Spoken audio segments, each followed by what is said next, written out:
मग आता यामध्ये लक्षात घ्यायचं की कायमधारा पद्धतीचा जो भाग आलेला असतो ना, मग यामध्ये लक्षात घ्या आता की कुठल्या प्रदेशामध्ये झालेलं असेल तर त्यामध्ये प्रदेशानुसार जर लक्षात घ्यायचं की 1793 मध्ये लॉर्ड कॉर्नवॉलिसने यासाठी पुढाकार घेतलेला होता ही पद्धत लागू करायला, बरोबर. म्हणजेच 1793 ला इथे येतो तो लॉर्ड कॉर्नवॉलिस. लॉर्ड कॉर्नवॉलिस यांनी सुरुवात केलेली होती. मग प्रदेश कुठला असेल तर प्रदेश त्यावर लक्षात घ्यायचं की बंगाल, बिहार आणि ओडिशा या भागामध्ये लागू केलेली होती. ठीक आहे. बंगाल, बिहार आणि ओडिशा. बंगाल, त्यामध्ये बिहार आणि येतो तो ओडिशा. ह्या 3 भागामध्ये तुमचा हा प्रदेश, ह्या प्रदेशांमध्ये ही पद्धत लागू होती. हा एक.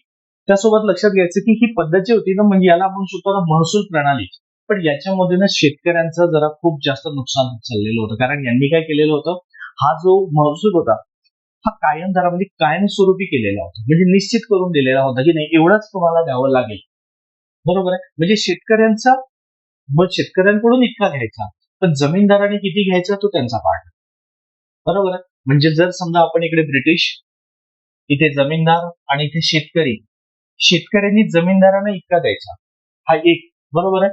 तसंच जमीनदारांनी ब्रिटिशांना द्यायचा, बरोबर आहे. पण लक्षात घ्यायचं की जमीनदारांनी शेतकऱ्यांना किती द्यायचा, म्हणजे जमीनदारांनी ब्रिटिशांना किती द्यायचा ते फिक्स केलेलं, हा एक. पण लक्षात घ्यायचं शेतकऱ्यांनी जमीनदारांना किती द्यायचं हे जमीनदार ठरवत होते, बरोबर. लुटमार चाललेली होती. मग यामध्ये यांचा पार्टचा फिक्स नव्हता, परंतु जमीनदार शेतकऱ्यांना किती देणार, ब्रिटिशांना किती देणार हे फिक्स झालेलं होतं त्यामध्ये. म्हणून त्यातून लक्षात ठेवा की त्याचा हा भाग किती पट्टीने आलेला असेल, म्हणजे नक्कीच यामध्ये शेतकऱ्यांची पिळवणूक होत असेल, बरोबर आहे, निश्चित. मग याच्यामधून काय झालेलं होतं की एकतर काय कायमस्वरूपी जमीन महसूल निश्चित झालेला होता, बरोबर. लिहित चला काही काही पॉईंट महत्वाचे, बरोबर. जमीन महसूल हा निश्चित झालेला होता, हा एक. म्हणजे जमीन महसूल हा निश्चित झालेला, म्हणजे फिक्स आपण म्हणतो त्याला, यामध्ये कुठलाही बदल नाही. दुसरा मुद्दा येतो त्यासोबत की जमिनीचे काय होत गेलेले, पण जमीनदार हे वंश परंपरागत मालक बनत चाललेले होते, बरोबर. जमीनदार हे जमिनीचे मालक बनत जात होते. जमीनदार हे जमिनीचे मालक बनले, जमिनीचे मालक बनले. आणि यामध्ये कसं होत गेले की वंश परंपरेनुसार होत गेलेले होते हे लोक. यांच्यामध्ये असं म्हणू शकत नाही की तुम्ही इतक्याच काळासाठी तितक्या काळासाठी नाही. मग जर वंश परंपरेनुसार म्हटलं की जमीन ही वडिलोपार्जित, म्हणजे याचा अर्थ लक्षात घ्यायचं की जमिनीचे मालकच हे होते. म्हणजे जो शेतकऱ्याची जमीन होती तो त्यामध्ये फक्त नोकरी झाला होता, नोकरदार झालेला होता, बरोबर आहे. कारण जमीनदार हे म्हणायचे की आम्ही मालक आहे ह्या जमिनीचे, तुम्ही नोकर आहे, तुम्ही आम्हाला, आम्ही जर ठरवलं तर तुम्ही शेतकरी करता, शेती करणार आहे, नाही तर शेती करू शकत नाही, बरोबर आहे. म्हणजे अशा पद्धतीने जमीनदार हे जमिनीचे मालक होत गेलेले होते. आणि जर मग पुढे काय केलं की निष्ठावान आणि ब्रिटिशांनी अशाच एका जमीनदार वर्गाला जन्म घातलेला होता, म्हणजे उदयास आलेला होता जमीनदार वर्ग, की ज्या पद्धतीने, म्हणजे आता हा जमीनदारांना जन्म दिला, म्हणजेच काय, हे जे जमीनदार वर्ग उदयास आला ते कोणाशी एकनिष्ठ होते, तर हे ब्रिटिशांसोबत होते. आले लक्षात. कारण यांना सपोर्ट कोणाचा होता, ब्रिटिशांचा सपोर्ट होता. शेतकऱ्यांचं तिकडे काही पण होऊ द्या, शेतकरी गेला तरी चालेल, बरोबर, पण जमीनदार जगला पाहिजे हे त्यामध्ये होतं. म्हणून लिहा तिथे परत, जसं आपण हा लिहिला की जमीन हा निश्चित, जमीन महसूल निश्चित होता, जमीनदार जमिनीचे मालक बनले, त्याच्यानंतर जमीनदार वर्गाला जन्म दिला किंवा जमीनदार वर्ग उदयाला आला, एक. म्हणजेच लिहायचं इथे जमीनदार वर्ग उदयाला आला, उदयाला आला, जमीनदार वर्ग उदयाला आला. आलं लक्षात. हा. मग हा जो महसूल पद्धती होती हे नक्कीच म्हणजे जास्त प्रमाणात होत होती, बरोबर. जमीन महसूल हा जास्त प्रमाणात उकळला जात होता आणि हळूहळू करत याच्यामध्ये ना शेतकऱ्याचं इतक्या पद्धतीने शोषण होत गेलेलं होतं की जमीन, म्हणजे शेतकरी हळूहळू पिळल्याच जात होता. यामध्ये शेतकऱ्यांचं असं नुकसान होणार नाही अशी कुठलीच गोष्ट नव्हती, सर्वतोपरी त्याचं नुकसान होत होतं शेतकऱ्यांचं. त्याच्यासोबतच म्हटलं तर आता लक्षात घ्या त्याचा नकारात्मक प्रभाव काय पडलेला असेल, बरोबर आहे, हा एक महत्वाचा होता. आणि त्यासोबत एक पॉईंट जर लिहायचं झालं तर बघा, ब्रिटिशांना इथे काय होत गेलेलं होतं, स्थिर उत्पन्न मिळायला सुरुवात झालेली होती. त्यांना माहिती होतं की जर समजा 10 शेतकरी आहे किंवा 100 शेतकरी आहे, आम्हाला इतका इतका महसूल येणार, ते कोणाला, तर शेतकऱ्यांना माहिती होतं, सॉरी ब्रिटिशांना माहिती होतं, जो शेतकऱ्यांकडून येणार होता. पण शेतकऱ्यांकडून जमीनदाराला जितका येणार होता किती येणार होता हे माहिती आहे, म्हणजे जमीनदार ठरवायचे मला किती घ्यायचे. देण्याचं माहिती आहे, पण घेण्याचं माहिती आहे का? नाही. म्हणून खाली वाटल्यास लिहून टाका परत त्यामध्ये एक वाक्य, की ब्रिटिशांचा स्थिर उत्पन्न मिळवून देण्यासाठी, ब्रिटिशांना स्थिर उत्पन्न मिळवून देण्यास, आलं लक्षात? ब्रिटिशांना स्थिर उत्पन्न मिळवून देण्यास मदत होती. मदत लिहा किंवा एक प्रयत्न केला जात होता. ठीक आहे.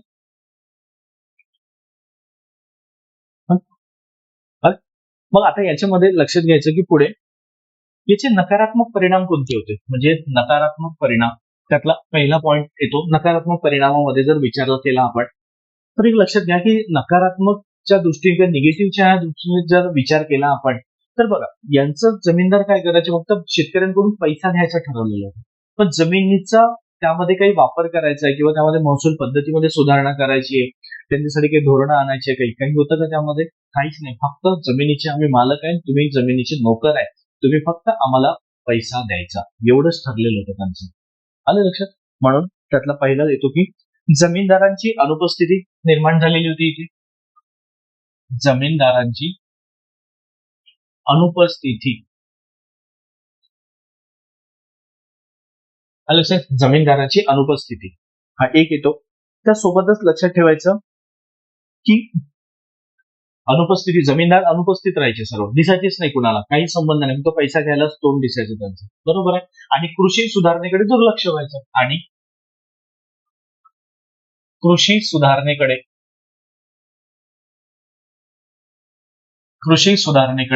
दुर्लक्ष, बरोबर, म्हणजे कुठल्याच पद्धतीची त्यांची सुधारणा होत नव्हती.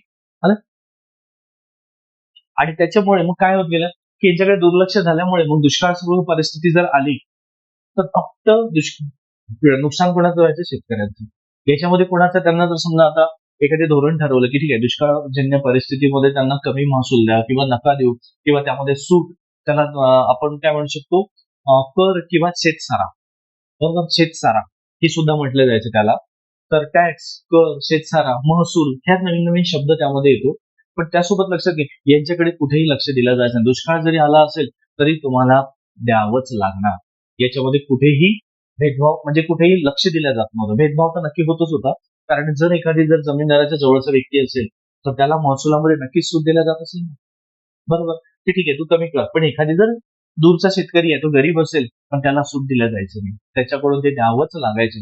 जसं जुन्या मूवीमध्ये तुम्ही बघा, लगान मूवी एकदा बघा, जर तुम्ही बघितलेला नसेल ना, तर लगान मूवीमध्ये दाखवलेलं आहे की आमिर खान कशा पद्धतीने ब्रिटिशांच्या विरोधामध्ये जातो, बरोबर आहे. तर त्यानुसारच ते लक्षात येतं आपल्याला की ते परिस्थिती कशी असेल त्या काळातली.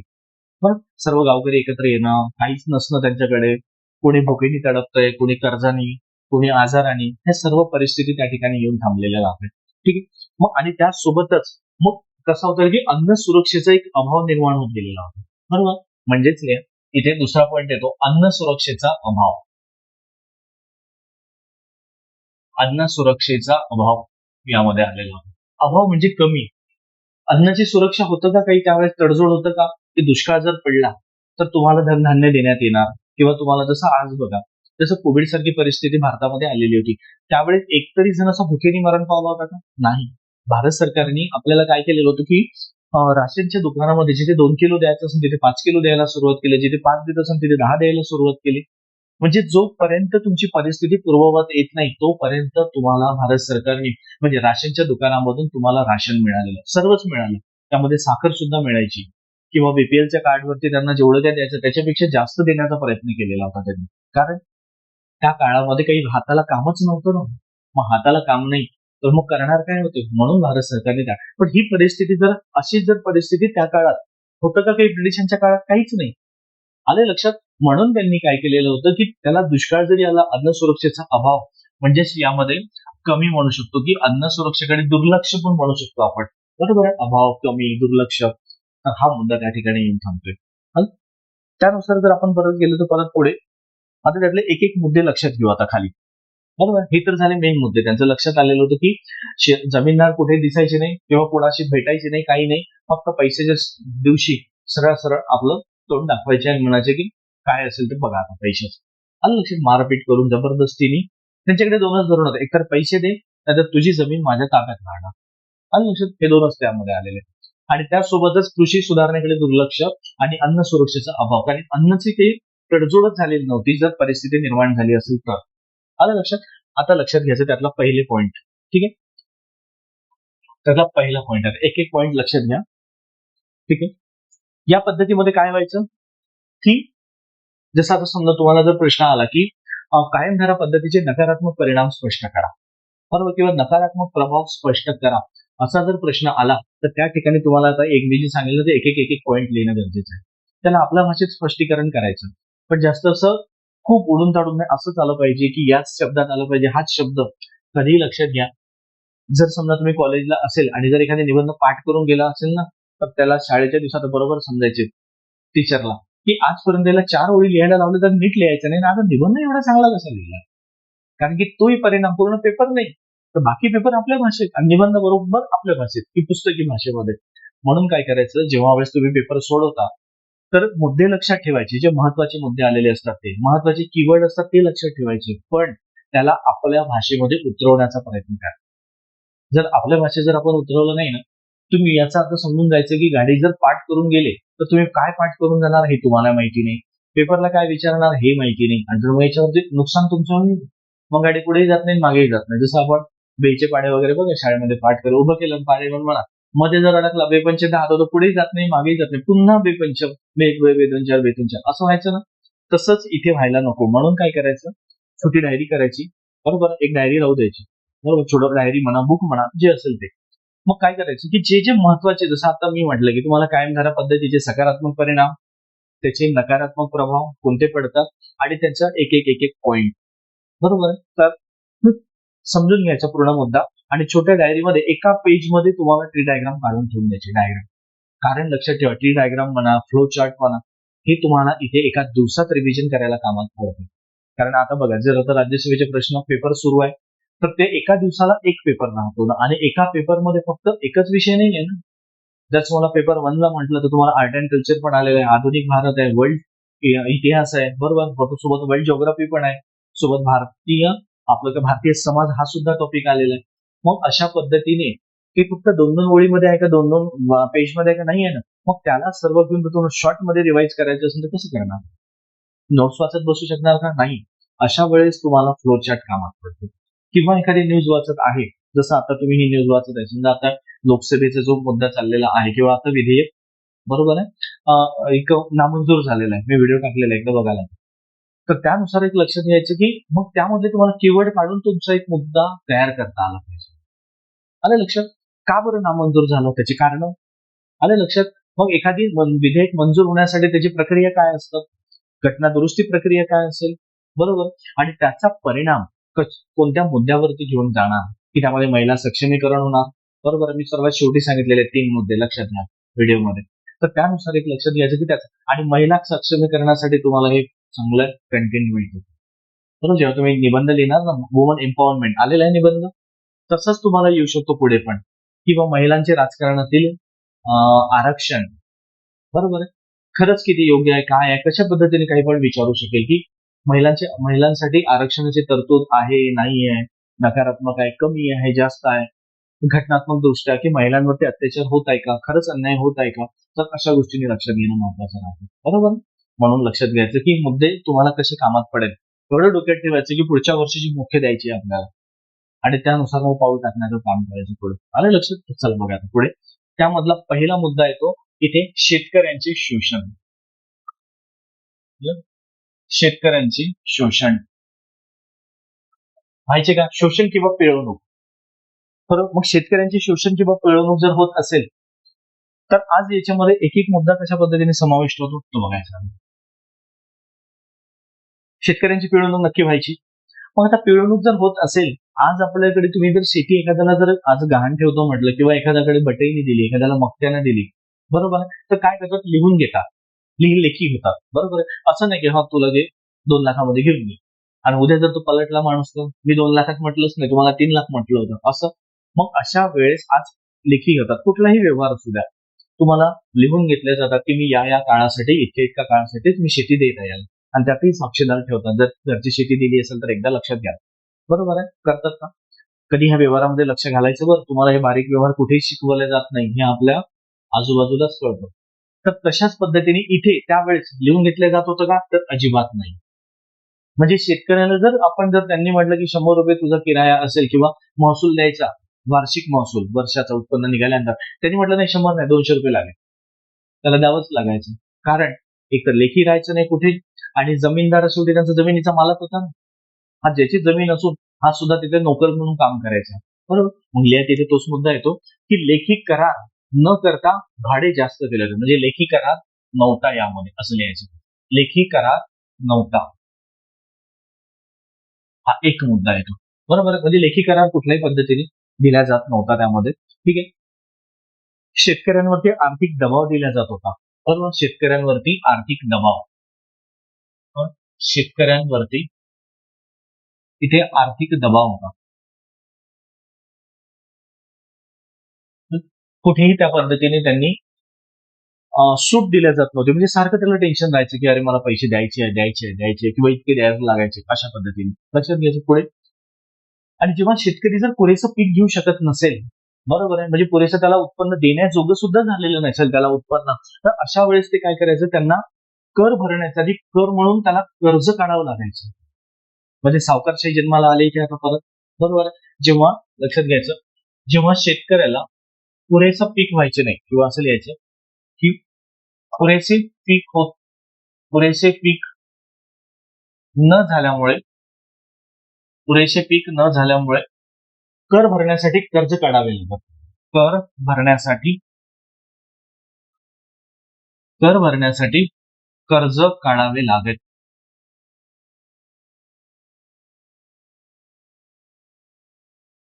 आलं? म्हणजे कर्ज काढावं लागत होतं त्याला.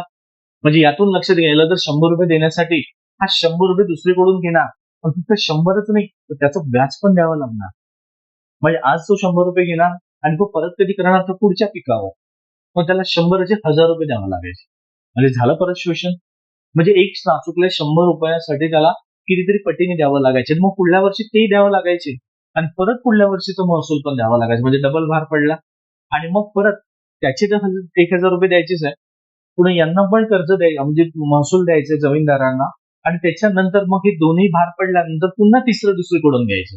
म्हणजे बघा, तो हळूहळू करत कर्जाच्या डोंगर खाली दबत चाललेला होता शेतकरी, आणि त्याच्यामुळे तो एक दिवस संपून जाण्याची शक्यता होती यामध्ये. आलंय लक्षात आता? नाही समजलं का?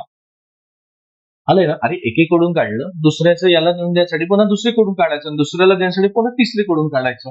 म्हणजे ही सायकल कधीच त्याची थांबत नाही. आणि त्याच्यामध्ये जर दिलंच नाही त्यांनी, तर परत मग असं करून सर्व सावकार एकत्र व्हायचे, जमिनीचा ताबा घ्यायला सुरुवात केली की माझं कर्ज, बरोबर. आणि सरळ तिथून लिलाव सुरू केले. म्हणजे सरळ ज्याचं वाटलं, ज्याचं वजन जास्त त्याच्या ताब्यात जमीन, बरोबर. गेला तो शेतकरी मागे. म्हणजे ही पद्धत, अशा पद्धतीने तो होत गेलेला होता. आणि याच्यामुळेच मग हे शेतकऱ्यांचं शोषण व्हायला लागलेलं होतं. आलं? त्यातला आता दुसरं पॉईंट लिहिलं. दुसरा आहे तो की त्यामध्ये याचं की वाढलेली असमानतेची वाढलेली असमानता. येस, त्यामध्ये वाढलेली असमानता.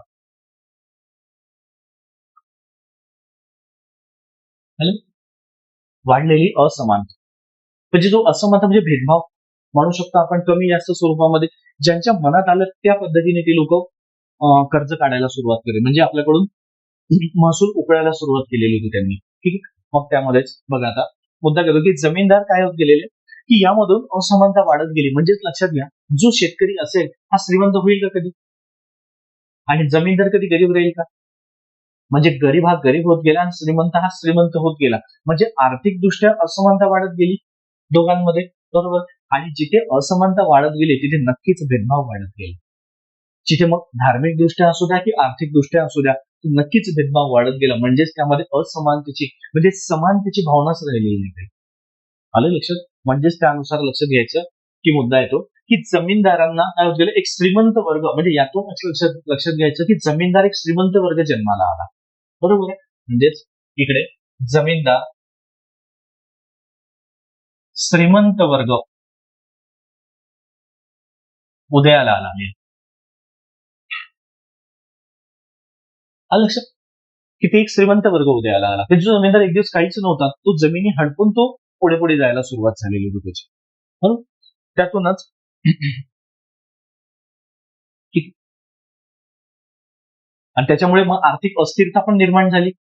म्हणजे आर्थिक अस्थिरता म्हणजे तो बॅलन्स व्हायला नाही लागले ना, म्हणजे हळूहळू तो भेदभाव वाढत गेला. कारण इथे हा श्रीमंत होत गेला आणि शेतकरी गरीब गरीब होत गेला. त्याला आर्थिक अस्थिरता म्हणतो आपण. ठीक आहे. म्हणजे तिथे दुसरा मुद्दा की आर्थिक अस्थिरता. हा लक्षात, आर्थिक अस्थिरता म्हणजे कुठेच स्थिर नव्हतं आर्थिकदृष्ट्या. हा अजूनही हाव वाढत होती आणि गरीब शेतकरी हा बिचारा अजून कर्जाच्या खाली डोंगराखाली तो दबल्या जात होता. बरोबर. हा दुसरा एक पॉईंट येतो. यामध्ये मग काय होईल, गर्दी म्हणजे गरिबांची आर्थिक वाढ होतच नव्हती ना.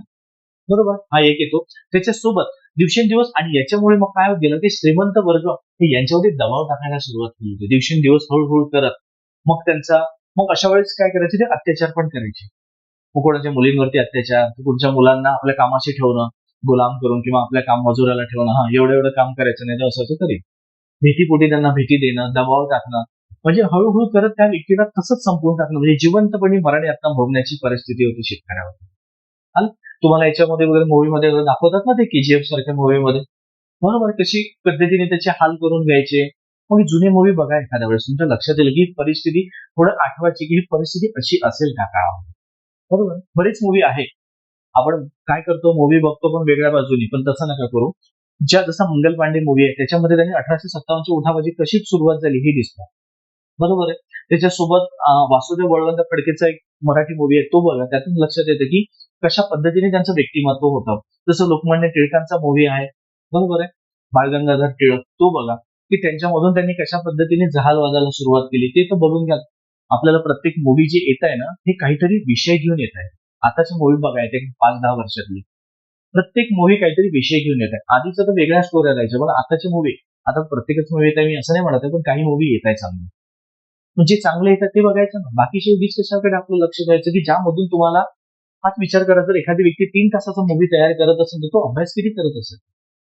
आलं लक्षात? पूर्ण जर समजा तो त्यांचा कार्यकाळ 3 तासामध्ये तो बसवतोय, त्यानुसार एक लक्षात घ्यायचं की त्याच्यामागे गळा अभ्यास असतो. पण असेच मूवी बघा की ज्याचा तुम्हाला फायदा होतो. बरोबर. अशी बरेच मूवी आहे.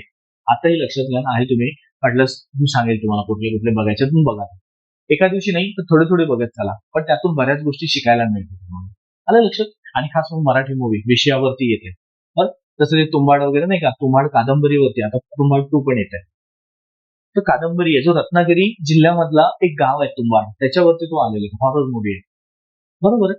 तर त्यानुसार आता शिकण्यासारखं असतं, त्यातून बऱ्याच गोष्टी कळतं त्या काळात कसं असेल, काय असेल म्हणून.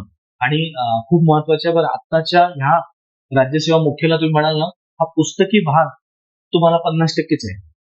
पण जेव्हा तुम्ही पेपर सोडवायला जातात, तोपर्यंत त्या व्यक्तीला जोपर्यंत तुमच्या समाजामधलं किंवा तुमच्या अवतीभोवतीचं नॉलेज नसेल ना, तर तो प्रश्नाचं उत्तरच लिहू शकत नाही.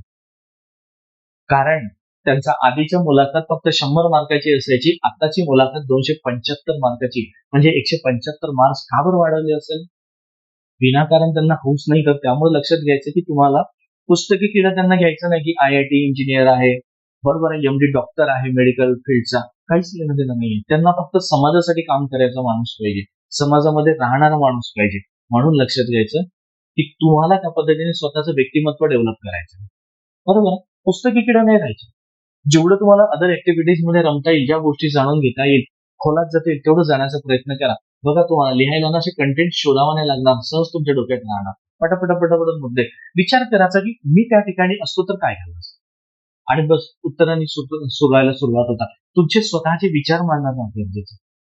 बरोबर आहे. म्हणून लक्षात ठेवायचं की वाचायला लागा, अधारी अवांतरी वाचा, तुम्हाला खूप फायदा होईल. फक्त हे पुस्तकी किडा वाचून फायदा नाही एवढा. हे तर तुम्हाला बेस आहे, याच्या आधारे तुम्हाला बनवायचं आहे. हे हे काय आहे, हा बेस दिलेला आहे. मग नंतर तुम्हाला तुमचं डेव्हलप करायचं आहे ना, त्यानुसार लक्षात घ्यायचं. बरोबर.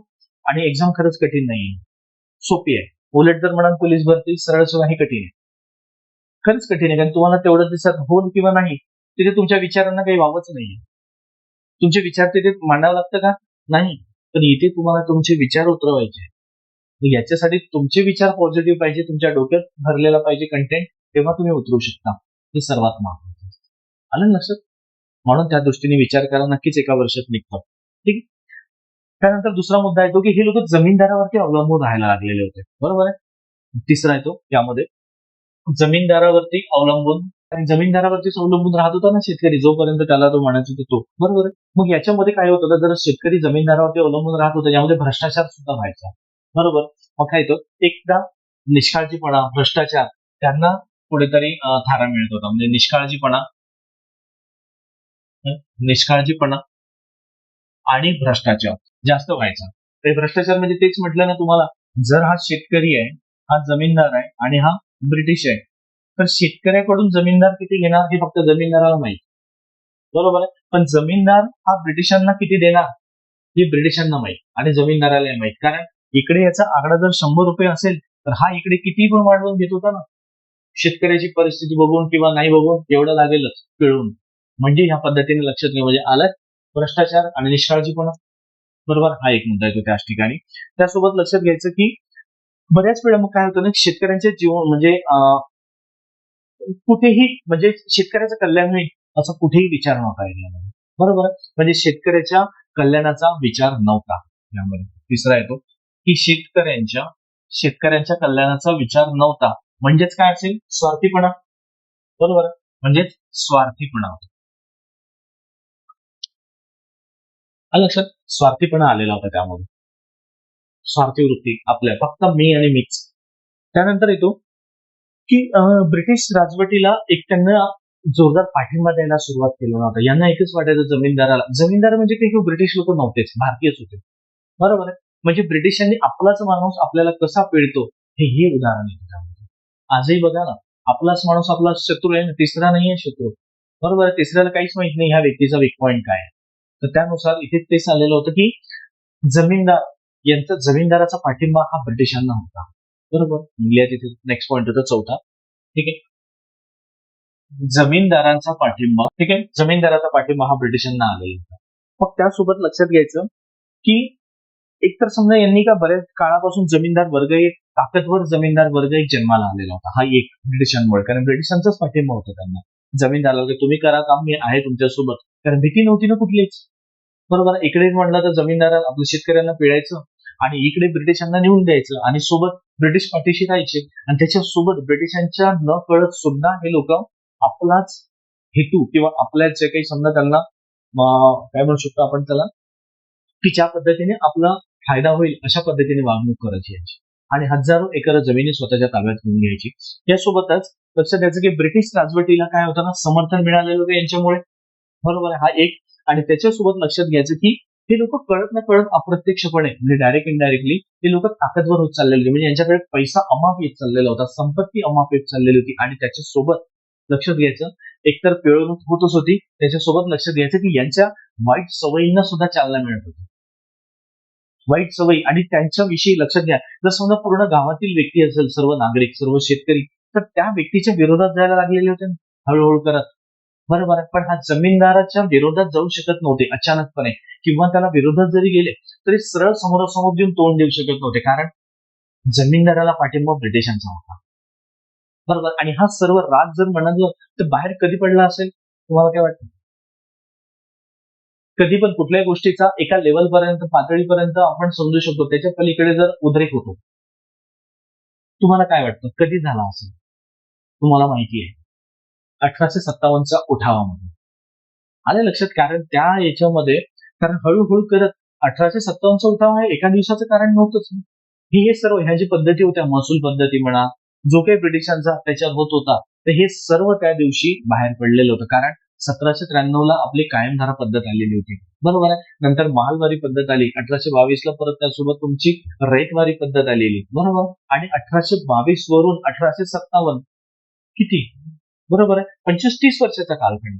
मग त्या कालखंडामध्ये लक्षात ठेवा की त्याच्यानंतर सरळ सरळ एकत्र येत होते ना हे लोक, हळूहळू का होईना यांच्या भावना जळायला लागलेल्या एकमेकांविषयी, आणि मग त्या दिवशी फक्त सुरुवात होणं महत्वाची होती. ठिणगी पडली तर सर्वांना वाटायचं की आताच संधी आहे, हात धुवून घ्या, आणि त्याच वेळेस प्रत्येकाने आपापल्या पद्धतीने पळायला सुरुवात केली, त्यांच्या ब्रिटिशांच्या विरोधात जायला सुरुवात केली, आणि तिथून खऱ्या अर्थाने सुरुवात झाली की ब्रिटिशांच्या विरोधात जायची. कळलं का? म्हणजे हे सर्व राग मनात होताच ना शेतकऱ्यांच्या, कोणीच त्यांच्या विरोधात जायला तयार नव्हतं, तर हे लक्षात घ्यायचं.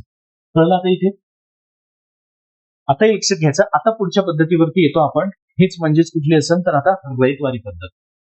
बरोबर आहे, रयतवारी पद्धत.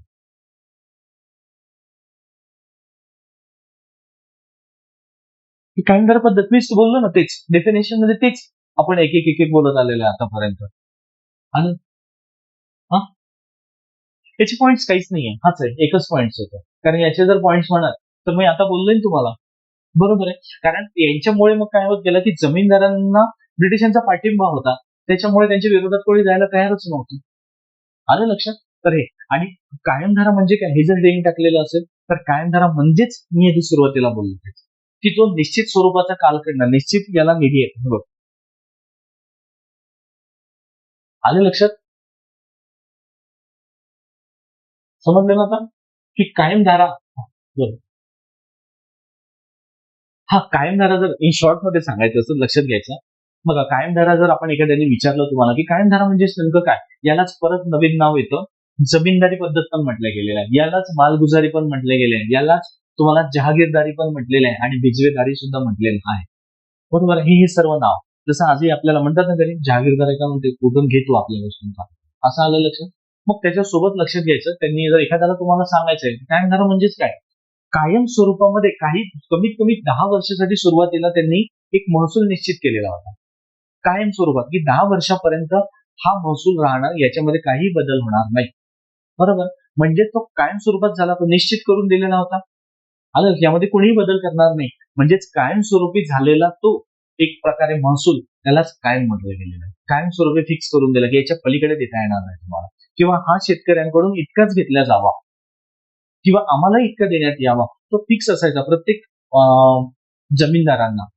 पण त्याच्या पलीकडे मग नंतर त्याच्यामध्ये बदल होत गेलेला आहे आणि आपल्या पद्धतीने मनमानी होत गेलेला आहे, तो काळ वेगळा आहे. आलं लक्षात? कायम नावातच आहे. एक तर जमीनदारी म्हणजे जमीनदारांना जन्म देणारी. आलं लक्षात? एक कायमधारा म्हणजे कायमस्वरूपी तो महसूल गोळा देण्यात आला म्हणून त्याला म्हटले गेले. आलं का लक्षात? एक शॉर्ट मध्ये लक्षात घ्या. कायमधारा कायमच स्वरूपी त्याला केलेलं आहे. त्यालाच आपण म्हणतो की permanent settlement system. Permanent settlement system इंग्लिशमध्ये लक्षात घ्यायचं. ठीक आहे, ते परमनंटलीच त्यांना देण्यात आलेलं होतं.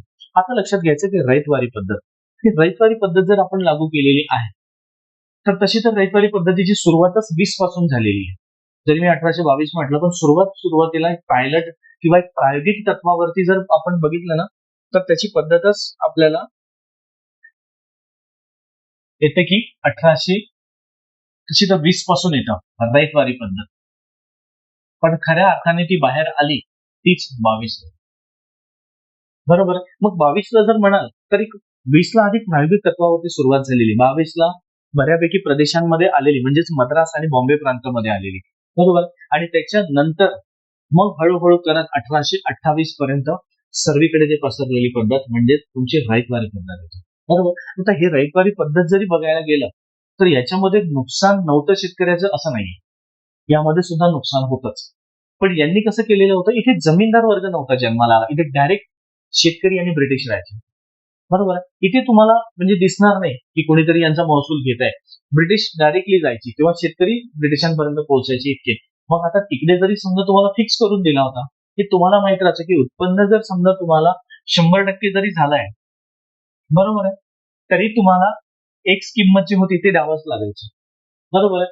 मग इकडे समजा तुम्हाला 50% जरी उत्पन्न झालं आहे कायम दरामध्ये, तरी तुम्हाला एक्स किंमत तेवढीच द्यावं लागायची. मग इकडे तुमच्या उत्पन्नाशी संबंध होता का? नाही. पण इकडे जर बघायला गेलं तर इकडे तुमच्या उत्पन्नाशी संबंधित येतो. म्हणजेच काय, जर एखादी शेतकरी जर कोरडवाहू असेल किंवा त्यामध्ये जर समजा त्याच्याकडे जर नैसर्गिक सुविधा नाहीये पाण्याची किंवा कोरडवाहू निसर्गाच्या पाण्यावरतीच तो जर उत्पन्न घेत असेल शेतकरी, तर त्याच्या वेळेस ते काय करायचं की ते 50% उत्पन्नाचं द्यावं लागायचं. म्हणजे अर्धे उत्पन्न गेलं ना शेतकरी ब्रिटिशांना, नुकसानात आलं.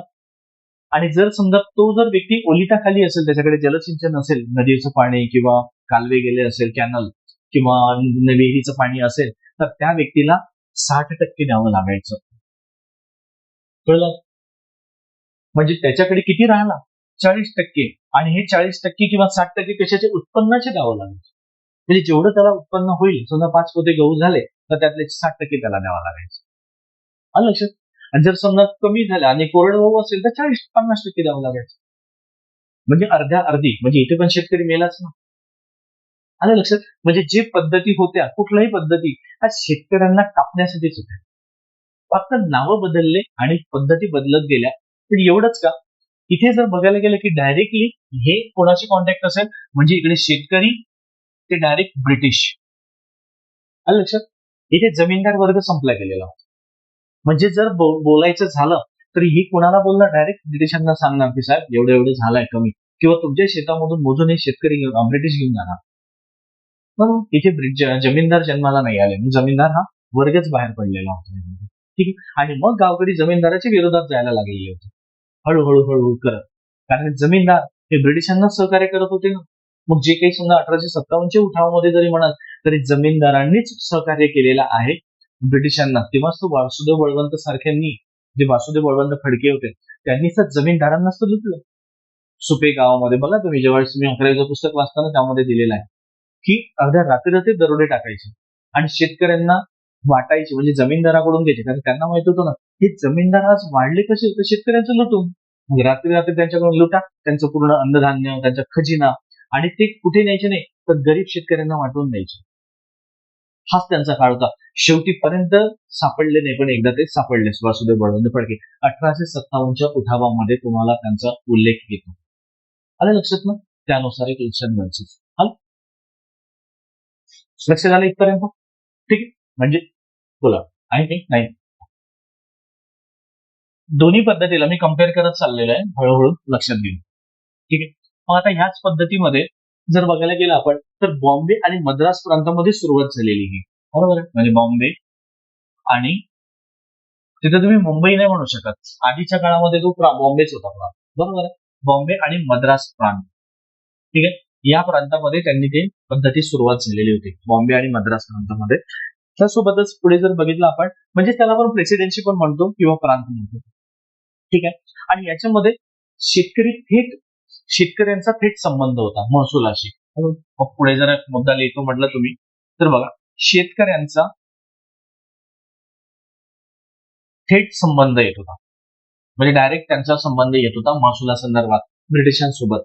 त्याच्यानंतर म्हटलं आपण तो पुढे, तर जसं तुम्हाला महसुलाची रक्कम कायम दरामध्ये निश्चित होती, पण इथे होती का? नाही, बरोबर आहे. मग यामध्ये महसुलाची रक्कम निश्चित नव्हती. महसुलाची रक्कम निश्चित नव्हती इथे.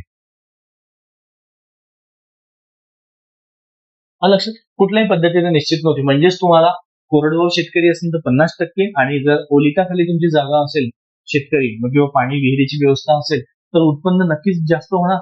मग तिथे तुम्हाला 60% द्यावं लागेल. ठीक, हा एक भाग येतो त्याच ठिकाणी. आणि मग यांच्यामुळे शेतकऱ्यांच्या उत्पन्नाच्या 50 ते 60% ते द्यावं लागायचं. म्हणजे असं सरसकटलंय, मग मी सांगतो इथे, बरोबर. म्हणजेच महसूल इथे लिहायचं, महसूल उत्पन्नाच्या 50% ते 60% द्यावा लागत. म्हणजे महसूल उत्पन्नाच्या 50% ते 60% द्यावा लागत होता. मग येतो आता त्यामध्ये, आता एक एक मुद्दे लक्षात ठेवा.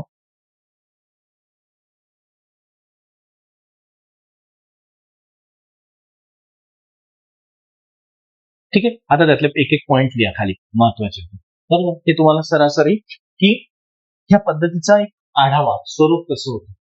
ठीक, त्यातला एक पहिला पॉइंट लिहा आता व्यवस्थित. रयतेचा मालकी हक्क होता रयतेला. मी कम्पेअर करत जाईल, म्हणजे कायम दरामध्ये आणि रयतवारीमध्ये. ठीक आहे. त्यातला पहिला येतो रयतेचा मालकी हक्क. यावरून काय लक्षात येईल? रयतेचा मालकी हक्क म्हणजे आता तिथे कायम दरामध्ये आणि यामध्ये काय फरक होता? कायम दरामध्ये रयतेला मालकी हक्क होता का? नाही. तर मग जमिनीचा मालक कोण होता? जमीनदार. आणि इथे जर बघायला गेलं तर रयत म्हणजे जनता. आलं लक्षात? तर जनता ही जमिनीची मालक होती. म्हणजे तुम्हाला तुमची जमीन एकतर विकता येत होती, गहाण ठेवता येत होती, किंवा त्याच्यामध्ये हिस्से वाटते सुद्धा करता येत होती. पण कधी? जेव्हा तुम्ही ब्रिटिशांना त्याचा टॅक्स देणार, टॅक्स म्हणजेच उत्पन्न, किंवा त्यांना द्यायचंय, तेव्हा तुम्हाला ते जमिनीचा मालकी हक्क तुम्हाला, म्हणजे तसे तुम्ही मालक होतेच, पण जोपर्यंत तुम्ही ब्रिटिशांना काही देणार नाही तोपर्यंत जमीन तुम्हाला गहाण पण ठेवता येत नव्हती कोणाकडे, 2 भागात विभागणी करता येत नव्हती, किंवा तुम्हाला ते विकता पण येत नव्हती. आलं लक्षात? म्हणजे याच ठिकाणी लक्षात येतं की तुम्हाला जमिनीच्या संदर्भात सर्व अधिकार होते, बरोबर आहे? म्हणजे इथे जमिनीचे सर्व हक्क या ठिकाणी होते तुम्हाला. मग सर्व हक्कांमध्ये वाटल्यास तो एक मुद्दा लिहून ठेवून द्या, म्हणजे जमीन विकणे, त्यानंतर येतो जमिनीची विभागणी, लक्षात जमिनीची विभागणी, आणि त्यानंतर येतो परत म्हटलं काय, जमीन विकणे, जमिनीची विभागणी करणे किंवा गहाण ठेवणे, जमीन गहाण ठेवणे. गहाण ठेवणे माहिती आहे ना? गहाण ठेवणे म्हणजे कोणाला अर्थ नाही माहितीये? गहाण ठेवणे माहिती आहे ना? तारण ठेवणे पण म्हणतो, इंग्लिशमध्ये मॉर्गेज. आलं लक्षात? हा. त्यासोबतच हा एक मुद्दा आहे. दुसरा येतो की यामध्ये महसुलाचं संकलन केलं जायचं. ठीक आहे, दुसरा मुद्दा इथेच लिहून घ्या म्हटलं. ठीक आहे, महसूल संकलन किंवा महसूल संकलनच नाही किंवा त्याला एकत्र करणे, बरोबर आहे? महसूल एकत्र करणे किंवा महसूल मिळवणे, बरोबर आहे? त्यामध्येच यायचं की इथे शेतकऱ्यांकडून डायरेक्टली महसूल केला जात होता, इथे मध्यस्थ कोणी नव्हता. आलं लक्षात? म्हणजे इथे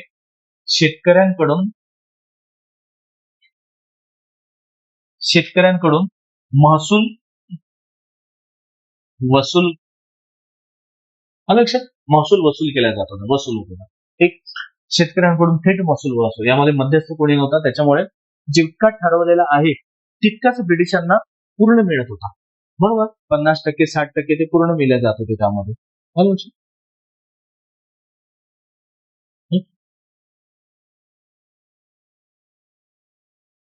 जितका असेल तितका तो केला जात होता, बरोबर आहे? त्यानंतर लक्षात घ्यायचं की रोख यामध्ये काय केलं जात होता. आता महसूल जर विचार केला तर धान्याच्या स्वरूपातच दिला जात होता असं नाही, हे एक सर्वात महत्वाचं. आता ही पद्धत का बरं शेतकऱ्यांवरती एक जबाबदारीचं होत होतं, म्हणजे जर समजा तुम्ही बघितलं तर एक लक्षात घ्यायचं की आर्थिक, बरोबर आहे, या शेतकऱ्यांवरती काय होतं की आर्थिक जबाबदारी जास्त यायला लागलेली होती. कारण जरी आपण म्हटलं, आता आपण काही विचार केला की शेतकऱ्यांकडून डायरेक्टली म्हणजे ब्रिटिशांना जात होता, पण शेतकरी ब्रिटिश धान्यच घेत असेल का? ब्रिटिशांना काय माहित, गव्हाची कधी पोळी खाल्ली ब्रिटिशांनी? नाही. आजही बघा ना, ब्रिटिशांचा तो वेगळ्या पद्धतीचं खाणं पिणं होतं त्यांचं. आलं लक्षात? मग त्या संदर्भात एक लक्षात घ्यायचं की त्यांचं कशा पद्धतीने खाणं पिणं किंवा कशा पद्धतीने असायचं, बरोबर? मग इथे लक्षात द्यायचं की जर समजा त्यांना, आता तुम्ही प्रत्येक शेतकरी होते, प्रत्येक शेतकऱ्यांनी गहूच नाही दिले तर काय करणार? त्यांना पैसा पाहिजे होता ना. मग त्यांना हा महसूल धान्याच्या स्वरूपात नाही, शेतीच्या उत्पन्नाच्या स्वरूपात नाही, तर तुम्हाला आर्थिक पैशाच्या स्वरूपात द्यावा लागायचं. मग अशा वेळेस त्या शेतकऱ्यावरती आर्थिक परिस्थिती आलं ना, जबाबदारी आल्या लक्षात, त्यांच्यावरती परत लोड वाढलेला आहे. तर तुम्हाला जर समजा उत्पन्न झालाय, त्याच्या उत्पन्नाचे 50% त्यांना द्यायचं आहे. म्हणजेच काय, जर आज जर समजा 100 रुपयाचं उत्पन्न झालंय उदाहरण, तर त्याला 50 रुपये देऊन द्यायचे, 50 रुपये आपण खायचे, बरोबर आहे? आणि जर समजा तुम्हाला किती झालाय हे त्याच्यावरती होतं, पण त्यांना द्यावं लागायचे पैसेच, धान्य नाही. आता लक्षात आलंय का? नाही लक्षात आलं का? परत सांगू? प्रश्न आहे काही डोक्यामध्ये? बोला ना, बोला बोला. अरे असेल तर बोला, चेहरा सांगते. आहे ना डोक्यात? बोला, अरे बोला तर. हा, बरं ठीक आहे. मग आता बघा, शेतकऱ्यांकडून महसूल वसूल व्हायचा, पण महसूल हे पैशाच्या स्वरूपात, ना की वस्तूच्या स्वरूपात, ना धान्याच्या स्वरूपामध्ये व्हायचं. आलं लक्षात? म्हणजे लिहा तिथे खाली, शेतकऱ्यांकडून कोणता मुद्दा येतो ना आपला, हा संकलन, त्याचमध्ये तो एक मुद्दा लिहून घ्या की शेतकऱ्यांकडून महसूल वसूल लिहिला. हा, त्यामध्ये लिहितो की हा 50% उत्पादन हे कोरड्या जमिनीसाठी, लिहा खाली 50% उत्पादन, 50% उत्पन्न लिहा, म्हटलं उत्पादन लिहा 50%, किंवा असं लिहा 50% महसूल करायचा, 50% महसूल एक कोरड्या जमिनीसाठी आलं. 50% महसूल हे कोरड्या जमिनीसाठी, तर इकडे लिहायचं 60% महसूल हे ओलीत जमिनीसाठी. आलं लक्षात? ओलीत जमिनीसाठी. आलं? 60% महसूल हा ओलीत जमिनीसाठी घेतला जातो.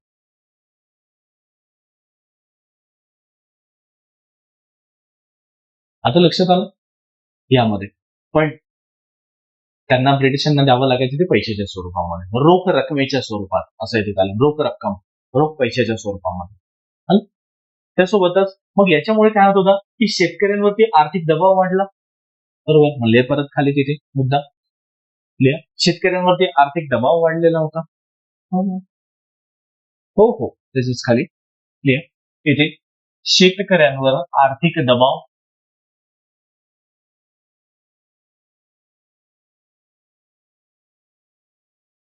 आलं. शेतकऱ्यांवरती आर्थिक दबाव वाढायला सुरुवात झालेली होती. त्याचसोबत लक्षात घ्यायचं की जसा दबाव वाढत गेला तसे तसे ते कुठल्या ना कुठल्या म्हणजे ब्रिटिशांच्या धोरणानुसार त्यांना द्यावंच लागायचं. पण त्यांना आर्थिक दबाव वाढत गेला, कारण जर कमी झालं काही झालं जरी असेल पण तरी शेतकऱ्यांवरती अडचणी यायचीच ना त्यावेळेस. बरोबर, उत्पन्न तर हे लोक देऊ शकत नव्हते, यांना काही माहिती नाही ब्रिटिशांना तुमच्या शेतात ज्वारी काय ही काय. मग याच्याचमुळे मग काय होत गेला, शेतकरी हळूहळू नगदी पिकांकडे वळायला लागलेला. हे एक लक्षात ठेवा. नगदी पिकं म्हणजेच काय म्हणू शकतो तुम्हाला, की जे तुम्हाला आता एक विचार करा, जर समजा गहूच झाले आणि सर्वांना गहूच झाले, मार्केटमध्ये त्यांना किंमतच मिळाली नाही, तर शेतकरी देणार किती त्यांना? बरोबर आहे. जर समजा आज शेतकरी सर्वांकडेच गहू, एखादी बघा ना मार्केटमध्ये, जर आज टमाटर खूप आले मार्केटमध्ये तर $2 किलोवर येऊन जातात. नाही तर समजा टमाटर जर समजा कमी राहिले मार्केटमध्ये तर 200 का 400 रुपये किलोवरती जाते. आजपर्यंत गेले आहेत ना, 300 रुपये किलोपर्यंत गेले टमाटर. म्हणजेच विचार करा, मार्केटमध्ये कमी असेल तर जास्त, आणि सरसकट शेतकऱ्यांचा माल निघाला मार्केटमध्ये, विकल्या गेला, बाजारपेठ नसायची, मग त्यावेळेस कमी उत्पन्न राहायचं आणि त्यातलंही कमीत कमी जायचं मग विदेशांना. कळलं आता? म्हणजे हे त्यांना अडचणी निर्माण होत गेलेल्या होत्या, कारण पैशाचं टेन्शन राहायचं ना सारखं, की याची किंमत सुद्धा मिळाली पाहिजे, त्यांना पण द्यायचं आहे आणि आपल्याला पण पाहिजे की पुढच्या वर्षीसाठी राखून ठेवायचं, आपली पण मुलं बाळ सर्व घर त्यांचं वर्षभर त्यावरती चालायचं. आणि मग याच्यामुळे ना पैशाचं टेन्शन सारखं वाढत गेलेलं होतं ब्रिटिशांवर, आपल्या शेतकऱ्यांवरती. हा एक मुद्दा आहे, पुढे लक्षात घ्यायचा या ठिकाणामध्ये. म्हणजेच काय, जो मी आता बोललो ना तोच घ्यायचं. म्हणजे जर मग कर्ज राहिलं तर मग कर्ज पण द्यायचं आहे आपल्याला, ब्रिटिशांना पण द्यायचं आहे आणि आपल्या घरी पण ठेवायचं आहे, म्हणजे त्याला रोख देणं राहायचं. बरोबर, लिहा तो नेक्स्ट मुद्दा, रोख देणे. लक्षात, तिसरा येतो ना, बरोबर आहे, रोख देणे. म्हणजेच ब्रिटिशांना काय द्यायचं, जो मुद्दा मी आधी बोललो तो हा आहे, रोख रकमेच्या स्वरूपात दिलं जायचं यांना.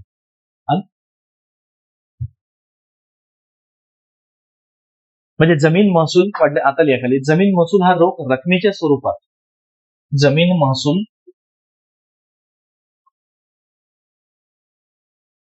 रोख रकमेच्या स्वरूपात,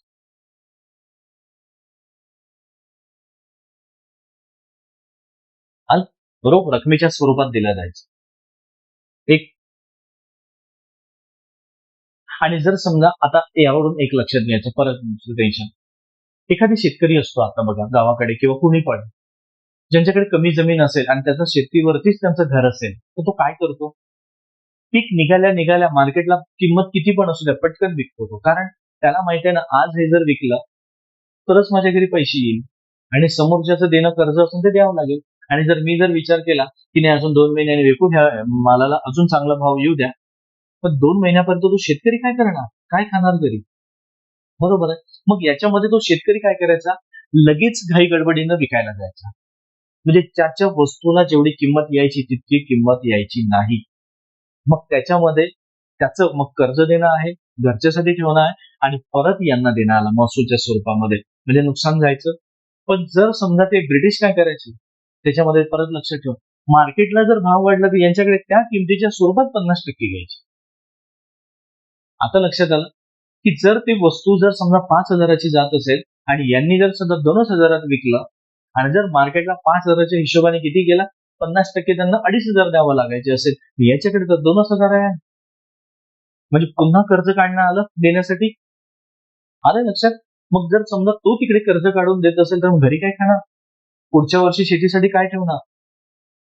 आलं का लक्षात? कर्ज बाजारी होऊन आला ना तो, म्हणजे अशा पद्धतीने तो कर्जामध्येच तो स्वरूपात तो डुबला जायचा. म्हणजे तो शेतकरी तर हा नाही विचार करायचा ना ब्रिटिश, तर यांना द्यायचं आहे की याचं किती आलं कोणत्या गोष्टी असं नाही. तो त्यावेळेस म्हणायचं एवढे एवढे आले, एवढा हिशोब होते, मग बाकीचे कुठे गेले, मग नाही साहेब एवढं चाललेलं आहे, नाही नाही एवढे लागेल. तुमचं उत्पन्न जेवढं झालंय त्याच्या तुलनेमध्ये आज मार्केटचा रेट इतका आहे, आणि त्याच्यासोबत हे लोक सारखे मागे पण लागायचे, झालं उत्पन्न आता द्या पैसे आम्हाला. मग अशा वेळेस तो घाई गडबडीत विकून टाकायचा पटकन. म्हणजे प्रत्येक ठिकाणी आला ना मरण शेतकऱ्याचं. तर म्हणून त्या ठिकाणी लिहा तो मुद्दा येतो की शेतकऱ्यांना पीक विकायला भाग पाडायचे. शेतकऱ्यांना पीक विकायला भाग पाडायचे. शेतकऱ्यांना पीक विकायला भाग पाडायचे.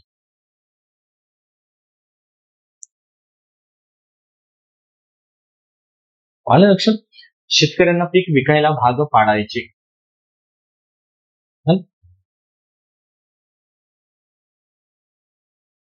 म्हणजे कमी किमतीमध्ये त्याला विकायला लावायचे. आलं लक्षात? आणि कमी किमतीमध्ये विकलं तर ना त्यांचं कर्ज फेडलं जायचं, ना घरी राहायचे, ना कुठलं बियाणं घेणं व्हायचं, काहीही व्हायचं नाही. पूर्ण आला पैसा तसंच निघून जायचा. झालंय नुकसान शेतकऱ्याचं. जरी ही पद्धत म्हटलं कायम धरा, तर कायम धरापेक्षा पण हे भयानक होती ना पद्धत. बरोबर आहे. कायम धरा जर माहिती होतं याला 100च द्यायचे, मग काही पण करायचं, माझं जेवढं उत्पन्न आलं असेल ते माझं, पण याला 100 द्यायचे. पण इकडे तर तसं नव्हतंच ना. इकडे सरळ जेवढं उत्पन्न झालं 50% तर सरळ त्यांच्या घशात जायचं ब्रिटिशांच्या. म्हणजे हे त्यामध्ये पद्धतीमध्ये येऊन थांबलेलं होतं. त्याच्यानंतर होतं की प्रादेशिक अंमलबजावणी, म्हणजे प्रदेशानुसार त्यांचे वेगवेगळ्या पद्धतीने होतं. बरोबर. नंतरचा नेक्स्ट पॉईंट येतो, तोच म्हणजे प्रादेशिक अंमलबजावणी.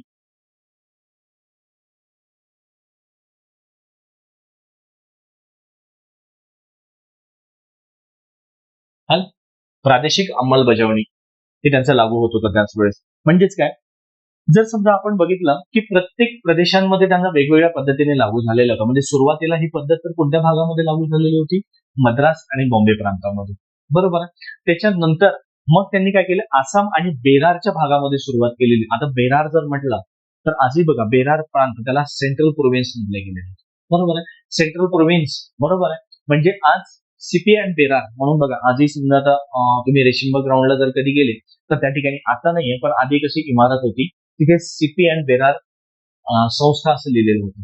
बरोबर आहे. म्हणजेच काय, आज आपला हा विदर्भाचा भाग हा मध्य प्रांतामध्ये यायचा, आणि मध्य प्रांत म्हणजे सेंट्रल प्रोव्हिन्स, आणि मध्य प्रांताचा आज झालाय तो मध्य प्रदेश.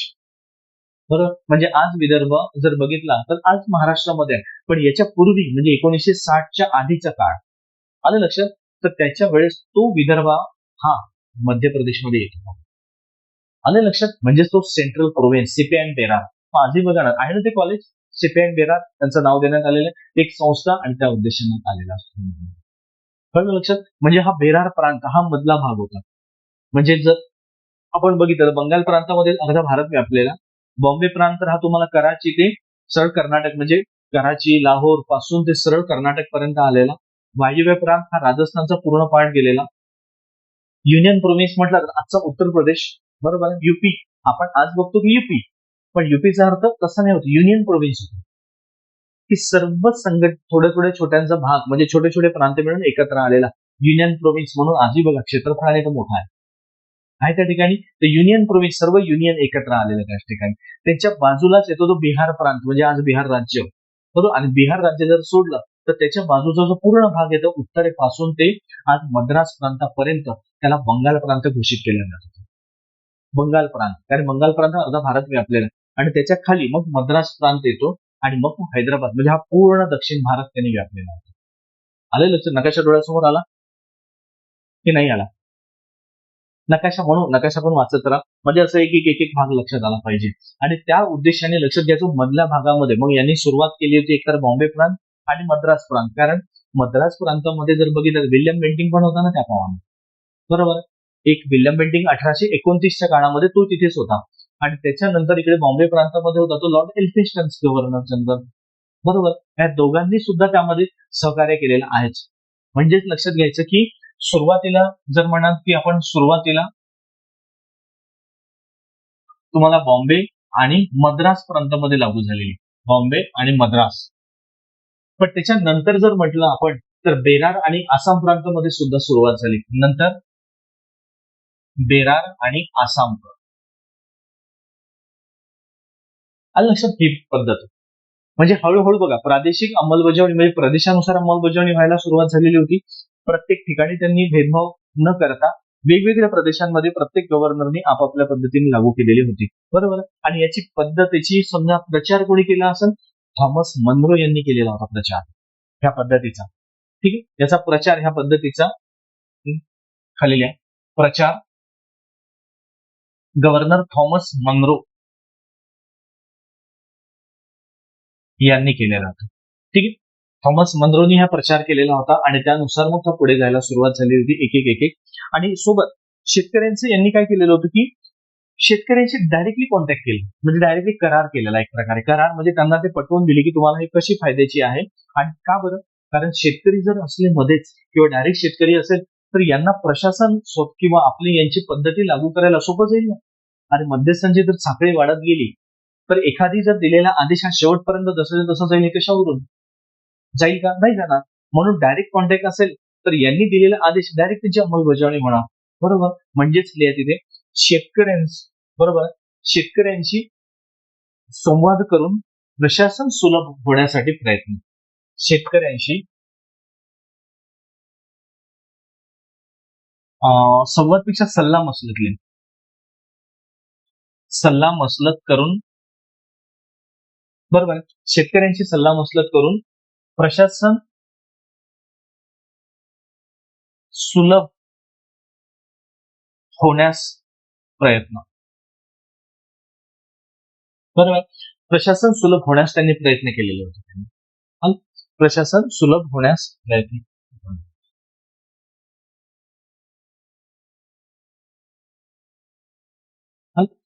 हा एक मुद्दा येतो.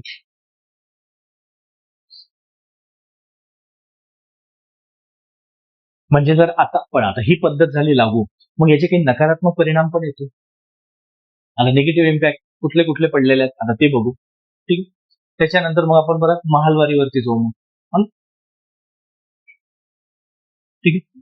आता नकारात्मक प्रभाव कुठला पडलाय?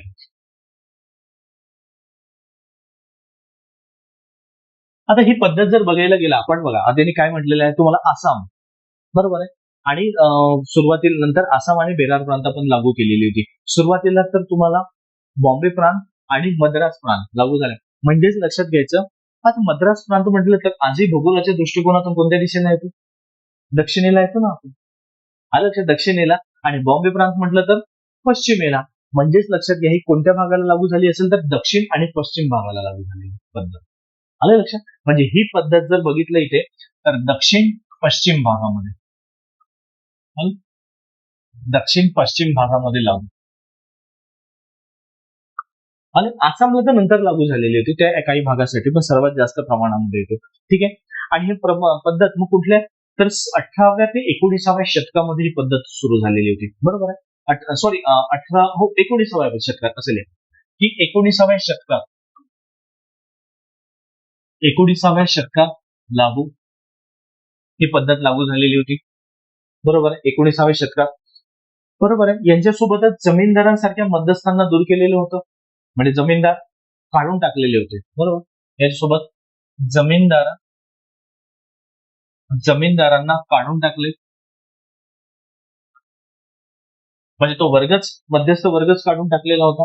आणि त्यानंतर शेतकऱ्यांना जमिनीची मालकी देताना यांनी काय केलेलं होतं, परत एक जर समजा एखादी शेतकरी जर समजा जास्त टॅक्स देत असेल यांना, बरोबर आहे, की एखादा 50% देत आहे, बरोबर आहे, आणि तो जर जास्त प्रमाणात जात असेल, आता विचार करा, ज्यांच्याकडे 50 एकर शेती आहे त्याच्याकडून नक्कीच जास्त जात असेल, बरोबर आहे, आणि ज्यांच्याकडे 5 एकर शेती आहे त्याच्याकडून कमी जात असेल, आणि ज्यांच्याकडे 2 एकर शेती आहे त्याच्याकडे अजून कमी. मग जो जास्त यांना टॅक्स महसूल देत होता, कर देत होता किंवा शेतसारा, तर त्या दृष्टिकोनातून ते लोक काय करत होते की त्याचा दर पण जास्त राहायचा, त्यांच्यासाठी सुविधा पण जास्त देण्याचा प्रयत्न करायचा, म्हणजे भेदभाव होत होता. आलं लक्षात? आणि जर मग आता हे लोक परत शेतकरी काय करायला लागले होते की पारंपरिक पिकाकडून तुम्हाला नगदी पिकांकडे जायला सुरुवात झाली. नगदी पिकं म्हणजेच आपण त्याला काय म्हणू शकतो, नगदी पिकांना कोणते नगदी पिकं आठवतो कुठले? असे पिकं की ज्या पद्धतीने मार्केटमध्ये लगेच त्यांच्या भरोक रक्कम मिळतात. बरोबर आहे. कुठला? नाही, तसं नाही म्हणू शकत. आजचा भाजीपाला हा पार्ट वेगळा, तो नाही. त्यावेळेस ते ब्रिटिश भाजीपाला नाही खायचे. आलं लक्षात? त्यांना तर वेगळं खाणं राहायचं. मग अशा वेळेस ते लोक मग ऊस, बरोबर आहे, किंवा ऊस पण नाही, त्याला म्हणू शकतो आपण कापूस, कारण ब्रिटिश लोक कापूस घ्यायचे. बरोबर आहे. त्यानंतर अफू, चरस, गांजा, बरोबर आहे, चहा, त्यासोबत नीळ. म्हणजे हे बघा, यांना सर्वाधिक मागणी होती त्या काळामध्ये. मग शेतकरी हळूहळू ह्या पारंपरिक पिकांकडून नगदी पिकांकडे वळायला लागले, कारण त्यांना माहित होतं की आज जर पटकन माल निघाला, मार्केटमध्ये किंमत मिळते, विकला जातो, लगेच आपल्या हातात पैसा मिळतो. बरोबर. म्हणजेच लक्षात घ्यायचं की शेतकरी नगदी पिकांकडे वळाले. शेतकरी नगदी पिकांकडे वळाले.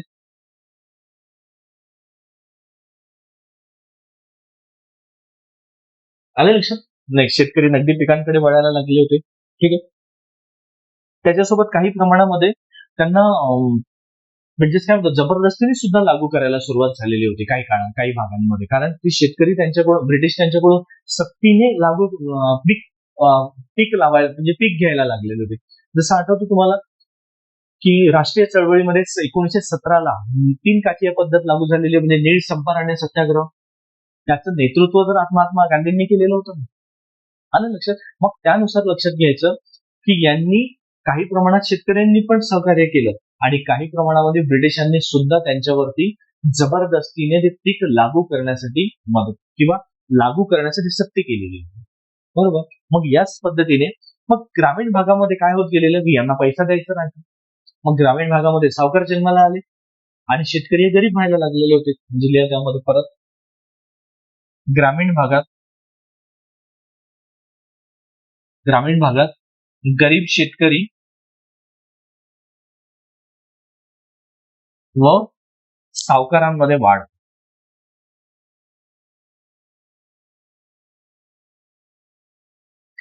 गरीब शेतकरी व सावकारांमध्ये वाढ निर्माण झाली याच्यामध्ये. ठीक आहे.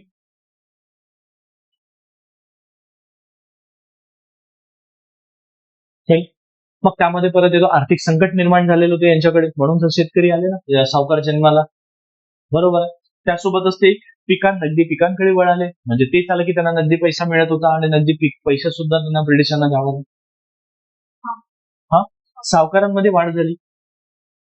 आता लक्षात घ्या, गरीब शेतकरी आहे आणि जर त्याला जर पैसा द्यायचा आहे आज ब्रिटिशांना, तर काय करणार तो? कर्ज काढणार सावकारांकडून, आणि जर सावकारांकडून कर्ज काढायचं म्हटलं तर नक्कीच ते सावकार जन्माला आलेच ना मग पाटील. लक्षात. मग एक एक करत ते पैसा पुढे पुढे सरकवत गेले. हा ठीक आहे, आम्ही तुम्हाला पैसा देतो, मग इतकं व्याज लागत, आपण काय करायचं, जाऊ दे बाबा, ब्रिटिशांना द्यायचं, टेन्शन घेण्यापेक्षा देऊन द्यायचं पटकन आपण. पण तो देऊन तर द्यायचं, आपण ते वेळ मारून घ्यायचं, पण त्याच्यानंतर ते किती व्याजदर लावायचे आणि कशा पद्धतीने जमिनी हडपायला लागले, तर ही त्यातून सुद्धा पद्धत आहे. आले लक्षात? तर हे एक लक्षात घ्यायचं पुढे. आणि त्यातूनच कृषीमध्येच काय होत गेलेलं की स्थिरता निर्माण झालेली होती. म्हणजे कृषी शेतकऱ्यांमध्ये स्थिरता, म्हणजे आता स्थिर राहायचं, आता याच्या पलीकडे काही करता येणार नाही. म्हणजे अशा पद्धतीने त्यांच्या जमिनी सुधारण्यासाठी किंवा जे काही थोडंफार भांडवल उरवायचं पैसा, मग ते शेतीमध्ये गुंतवायला सुरुवात केलेली होती त्यांनी.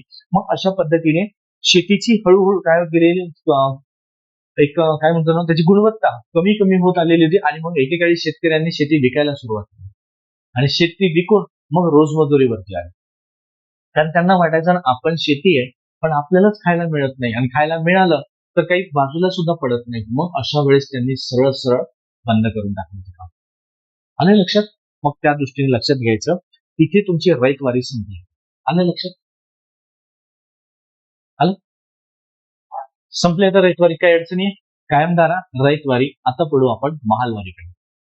इथे काही अडचण आहे का? कुठला? हो, हा ना.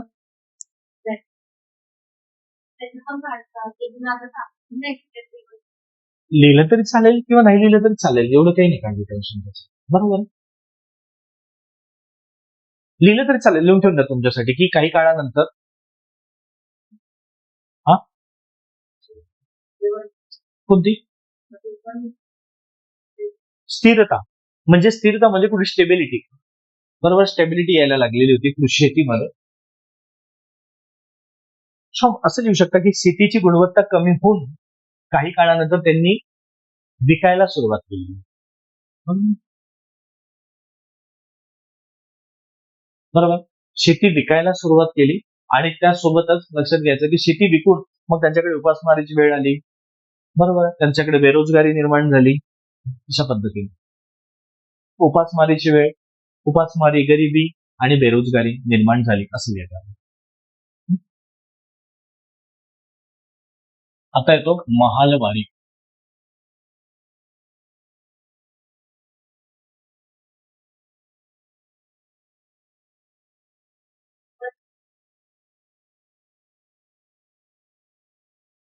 काही भागात यशस्वी झाली, काही भागात, पण त्या दृष्टीने जर बघितलं आपण तर शेवटी नुकसान आहेच ना.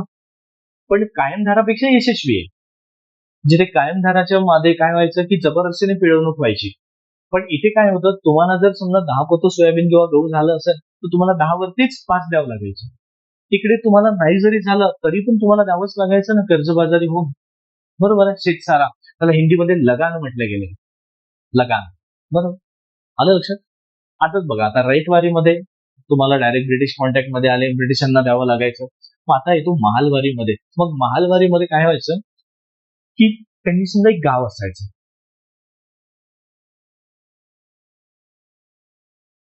किती झालं असेल असं किती माहित राहायचं. आता त्या काळामध्ये गावचा प्रमुख असायचा ना, ते लेखाजोखा व्हायचंच ना. शेजारचं कोणी त्यांना कळेल, त्यांच्याशी खोटं बोलता येत नव्हतं ब्रिटिशांसोबत.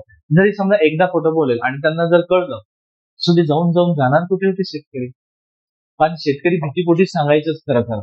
कारण त्यांचा जो शेतीचा माल असायचा ना, ते विकल्या कुठे जाणार. शेतातच. बरोबर, शेतातच विकल्या जात होता त्यांना. कारण लक्षात घ्या, त्यांच्याकडे तेव्हा ट्रान्सपोर्टेशन होतं का? नाही. त्यांच्याकडे गोडाऊन होतं का? नाही. बरोबर आहे ना. कुठे काही ट्रान्सपोर्टिंग काहीही नव्हतं की तुम्हाला बाहेर ठिकाणी विकायचं किंवा अर्ध्या रात्री विकून टाकायचं असं काही नव्हते. घेणारे कोण होते? जमीनदार किंवा मोठे व्यक्ती. बरोबर आहे. त्याच्यानंतर पैसा देणारे तेच, विकणारे तेच, आणि तोच पैसा आलेला ब्रिटिशांना द्यावा लागायचा महसूल. मग विचार करा, याच्यामध्ये काही खोटं बोलता येतं. आणि जर त्यांना माहिती आहे ब्रिटिशांनी, जर समजा शेतकरी खोटं जरी बोलला आणि जर कळलं की आज खोटा बोलला, आज पैसे आणि उद्या जर कळून गेलं की नाही याचं तर इतकं इतकं निघालं, तर ते शेतकऱ्यांना शिक्षा पण असायची.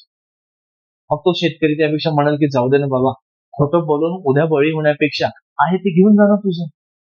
एक दबाव असायचा ना, आर्थिक जबाबदारी, दबाव असायचा ब्रिटिशांचा शेतकऱ्यांवरती की त्यांना माहितीये की कितीही जरी झालं, एकदाच वाघाच्या तावडीतून सुटेल, पण ब्रिटिशांच्या तावडीतून सुटणार नाही आपण. कारण ते सरळ रोखटोक भूमिका घ्यायची, म्हणजेच डायरेक्टली गोळ्या घालायच्या, मारायचे.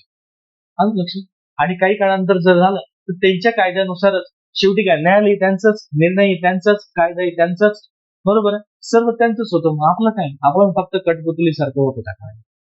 बरोबर. मग तुम्हीच विचार करा, अशा वेळेस कोणी खोटं बोलण्याची हिंमत करू शकत होता का? शक्यच नाही. आणि आहे आज तरी सुखाने खायला मिळते, उद्या तेही नाही मिळेल ना आपल्याला. आलं लक्षात. असा त्यांचा ब्रिटिशांचा त्यावेळेचा एक प्रकारे दबदबा होता. बरोबर. असं ते करायचं. आता येतो महालवारी पद्धत. हं? तर महालवारी पद्धत जर विचार केला आपण तर ते इथं होल्ट मॅकेंजी यांनी लागू केलेली होती. बरोबर. आणि त्यासोबतच विल्यम बेंटिंग सुद्धा होता त्यावेळेस त्याच्या सोबतीला. बरोबर आहे. महालवारी पद्धतीचा 1820 ला काळ आहे. बरोबर. ठीक आहे. इथे येतो होल्ट मॅकेंजी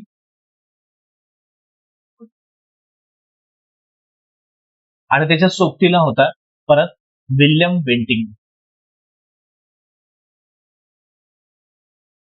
आलं लक्षात. नाही, रयतवारी जर बघायला गेलं तर 1822 ला होती, पण 20 पासून खऱ्या अर्थाने सुरुवात होत गेलेली होती. म्हणून मी म्हटलं तुम्हाला. अरे ह्या पद्धती जर बघितल्या ना तर खूप काही काळाने अशा सुरू नाही झालेल्या होत्या. एखाद्या भागात जर प्रायोगिक तत्वावरती पायलट बेसवरती सुरू केली थोडंफार, मग त्यांना वाटलं की नाही हे योग्य आहे, मग हळूहळू करत एखाद्या भागात तिकडे गेली, ही या भागात ही आली, त्या भागात ती पद्धत गेली. बरोबर आहे. अशा पद्धतीने आणि हे जे वर्ष आलेले असतात ना, जेव्हा ते मोठ्या स्वरूपात लागू झालेले एखाद्या प्रांतामध्ये, दुसऱ्या प्रांतामध्ये, तिसऱ्या प्रांतामध्ये, तेव्हाचे वर्ष असते. त्याच्यामुळे तेवढं त्यामध्ये न बघता आपल्याला जर आता जर समजा राज्यसेवेच्या दृष्टिकोनातून बघायचं असेल तर तुम्हाला वर्ष कधीच त्यामध्ये कॅल्क्युलेट करायची गरज पडत नाही तुम्हाला जास्त. बरोबर. तुम्हाला त्यांनी काय म्हणलं, वर्ष काय मागे पुढे होऊ शकतात 1-2 वर्ष, पण त्याची जी संकल्पना जी त्यातली जो गाभा आहे त्याचं स्वरूप आहे ते तुमच्यासोबत बरोबर आला पाहिजे तुमच्याकडे. तिथे पद्धत कशी होती. आता महालवारी नावातच महाल येतं ना, महाल म्हणजे एक गावाचं स्वरूप. मग गावाचं स्वरूप जसं आजही आपल्या गावचा कोण असतो, मुख्य सरपंच, पाटील, सरपंच राहतो. म्हणजे त्याचं स्वरूप आज आपल्या गावाचा टॅक्स, तुमच्या घरचं पाणीपट्टी असू द्या किंवा तुमच्या मनोरंजनाचा कर मिळतो त्याला, तुमच्या घराचा कर मिळतो, हे कोणाकडे जातो? ग्रामपंचायतमध्ये. मग ग्रामपंचायतमध्ये जर समजा काम करून करत असेल तर सरपंच, तलाठी, ग्रामसेवक हे लोक काम करतात. आलं लक्षात? म्हणजे त्या काळापासून लक्षात घ्या, म्हणजे त्या गावाचा सर्व महसूल गोळा करणं आणि तो तुमच्या जिल्ह्याला पाठवणं म्हणजे तुमच्या वरिष्ठांकडे पाठवणं. आलं लक्षात? वरिष्ठ काय करणार? त्यांच्याच वरिष्ठांकडे पाठवणार. असं करत करत तो सर्वात शेवटी तो पोहोचणार आणि तो प्रत्येक गावाचा कर, प्रत्येक तालुक्याचा, प्रत्येक जिल्ह्याचा हा एकत्र गोळा होणार आणि मग त्यामधून पूर्ण शासन, केंद्र शासन आपलं काम करणार. आलं लक्षात? पैसा वाटेल तेव्हा छापला जात नाही प्रिंटिंग, हे लक्षात घ्या. बरोबर. म्हणजे यानुसार लक्षात घ्यायचं की हा जो वोल्ट मॅकेंझी आणि विल्यम बेंटिक, मग हा विल्यम बेंटिक कुठला? तर मद्रास प्रांताचा गव्हर्नर होता त्या काळामध्ये. आणि मद्रास प्रांतामध्ये गव्हर्नर असून यांनीच त्यावेळेस जर बघायला गेलं, सोबत मद्रास प्रांत आणि त्याच्या सोबतच हा बंगाल प्रांताचा पण यांच्याकडे कारभार होता. मग यांनी काय केलेलं असेल? तर यांनी हे लक्षात घ्या, वाटलंच मद्रास पेक्षा बंगाल लिहा, तुमचं कन्फ्युजन नको व्हायला. म्हणजेच बंगाल प्रांतामध्ये येतो. ठीक आहे. आणि याच्या सोबतच यांनी 1829 ला परत एक सती प्रथा सुद्धा लागू केली. सती प्रथा बंदी पद्धत. आलं ना लक्षात? मग याच्या सोबतीला कोण होते? तर राजा राममोहन रॉय होते यांच्या सोबतीला. ठीक आहे. राजा राममोहन रॉय.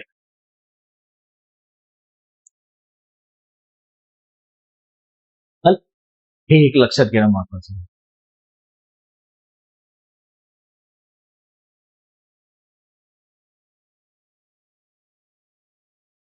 कळलं? पुढे बघा आता. मग महालवारी पद्धत जर म्हटलं आपण तर वोल्ट मॅकेंझी आणि लॉर्ड विल्यम बेंटिक ह्यांनी अपडेट केलेली होती, यांनी लागू केलेली होती. म्हणजेच काय, यांनी काय केलं होतं, एक गाव म्हणजे आजही बघा नागपूरला महाल एरिया आहे. महाल मग होऊ शकेल त्या काळात इथेही असेल, म्हणू शकत नाही आपण की नव्हती म्हणून. ठीक आहे. मग महाल अशा गटाला म्हटलं जातं की ज्याला गावाचं स्वरूप आलेलं आहे. मग त्या ठिकाणचा प्रमुख कोण? जसं आपल्या गावचा आज प्रमुख सरपंच असतो, मग त्या काळामध्ये त्या गावाचा प्रमुख हा लंबडदार असायचा. लंबडदार. तो त्यावेळेस त्यातला महसूल गोळा करायचा आणि तो ब्रिटिशांना नेऊन द्यायचा. अशा पद्धतीने यांचं चाललेलं होती पद्धत. म्हणजे आता पुढे एक बरोबर खाली लिहायचं की या पद्धतीमध्ये, बरोबर आहे, बरोबर, या पद्धतीत महसूल गोळा करण्याचे काम किंवा महसूल गोळा करण्याचे काम लंबडदार करीत. लंबडदार करीत. लक्षात? महसूल गोळा करण्याचे काम लंबडदार करत. मग ह्याच लंबडदाराप्रमाणे लक्षात घ्यायचं की मग काय करत असेल, आणि हा कोण होता? तर लक्षात घ्यायचं की एक गावाचा प्रमुख म्हणता येईल त्याला.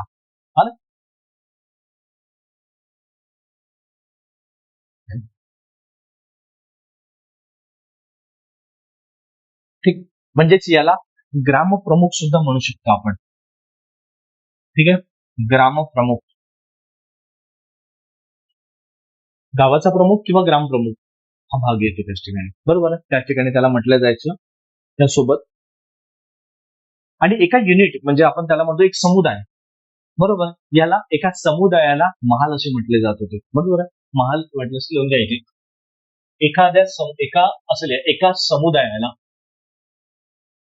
एका समुदायाला किंवा त्याला म्हणू शकतो आपण गटाला, समुदायाला किंवा गटाला महाल म्हणत. ठीक आहे. समुदायाला किंवा गटाला महाल म्हणत होते त्यावेळेस.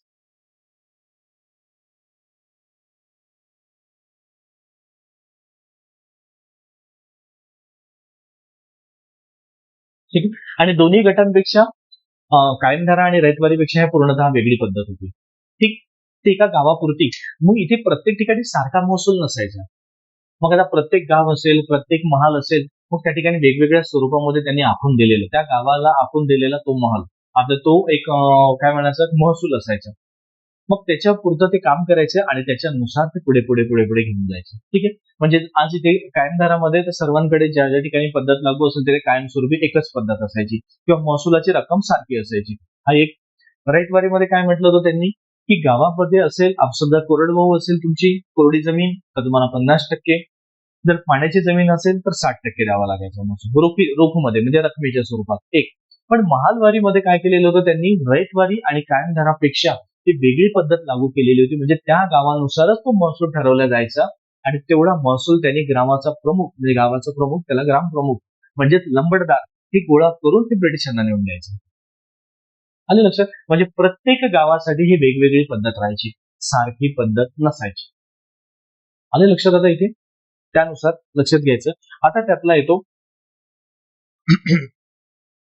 खाली लिहायचं आता. ठीक आहे.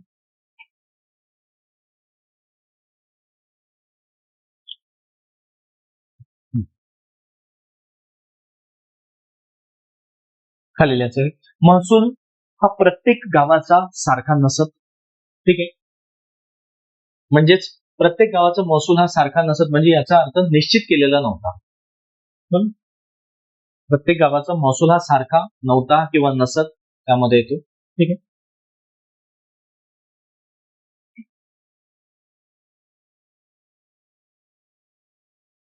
लक्षात हाय सारखा नव्हता त्या काळामध्ये. त्यानंतर लक्षात घ्यायचं की मग जर समजा सारखा नसेल तर मग हे काय करायचे, मग कशाच्या आधारावरती करत होते, तर जमिनीच्या मोजमापावरून ठरवल्या जात होते. बरोबर आहे. जमिनीचं मोजमाप आणि त्यांचं संकलित करून त्यांचं उत्पन्न कशा पद्धतीने करू शकत असेल त्याच्या आधारे तो महसूल दिला जात होता. म्हणजे जमिनीच्या मोजमापावरून. आलं लक्षात? एक, जमिनीच्या मोजमापावरून. आलं लक्षात? म्हणजे याचा अर्थ सारखा राहायचा का? नाही. जेवढी जमीन जास्त तेवढा त्याला महसूल, जेवढी कमी जमीन तेवढा कमी महसूल द्यावा लागायचा त्यांना. ठीक आहे. महसुलाची रक्कम म्हणजे त्याला निश्चित नव्हतीच, म्हणजे त्याचा अर्थ लक्षात ठेवायचं. पण इथे सुद्धा त्याला शेतकऱ्यांच्या 50 ते 60% त्याला शेतीच्या उत्पन्नाचं द्यावं लागायचं. बरोबर आहे. शेतीचं जे 50 ते 60% त्याचं म्हणजे उत्पन्न जेवढं होईल त्याच्या तो 50 ते 60% हा त्याला उत्पन्न द्यायचं, म्हणजे त्याला महसूल दिला जात होता. बरोबर. म्हणजे लिहायचे शेतीच्या उत्पन्नाच्या 50 ते 60% महसूल. ठीक आहे. 50 ते 60% महसूल असायचा. जे 50 ते 60% महसूल असायचा ना त्याच्या आधारे त्याला द्यावा लागायचं. ठीक आहे. मग याच ठिकाणी जबाबदारी, मग आता एक लक्षात घ्यायचं इथे, मग दुसरा मुद्दा येतो याच ठिकाणी की संयुक्त जबाबदारी असायची.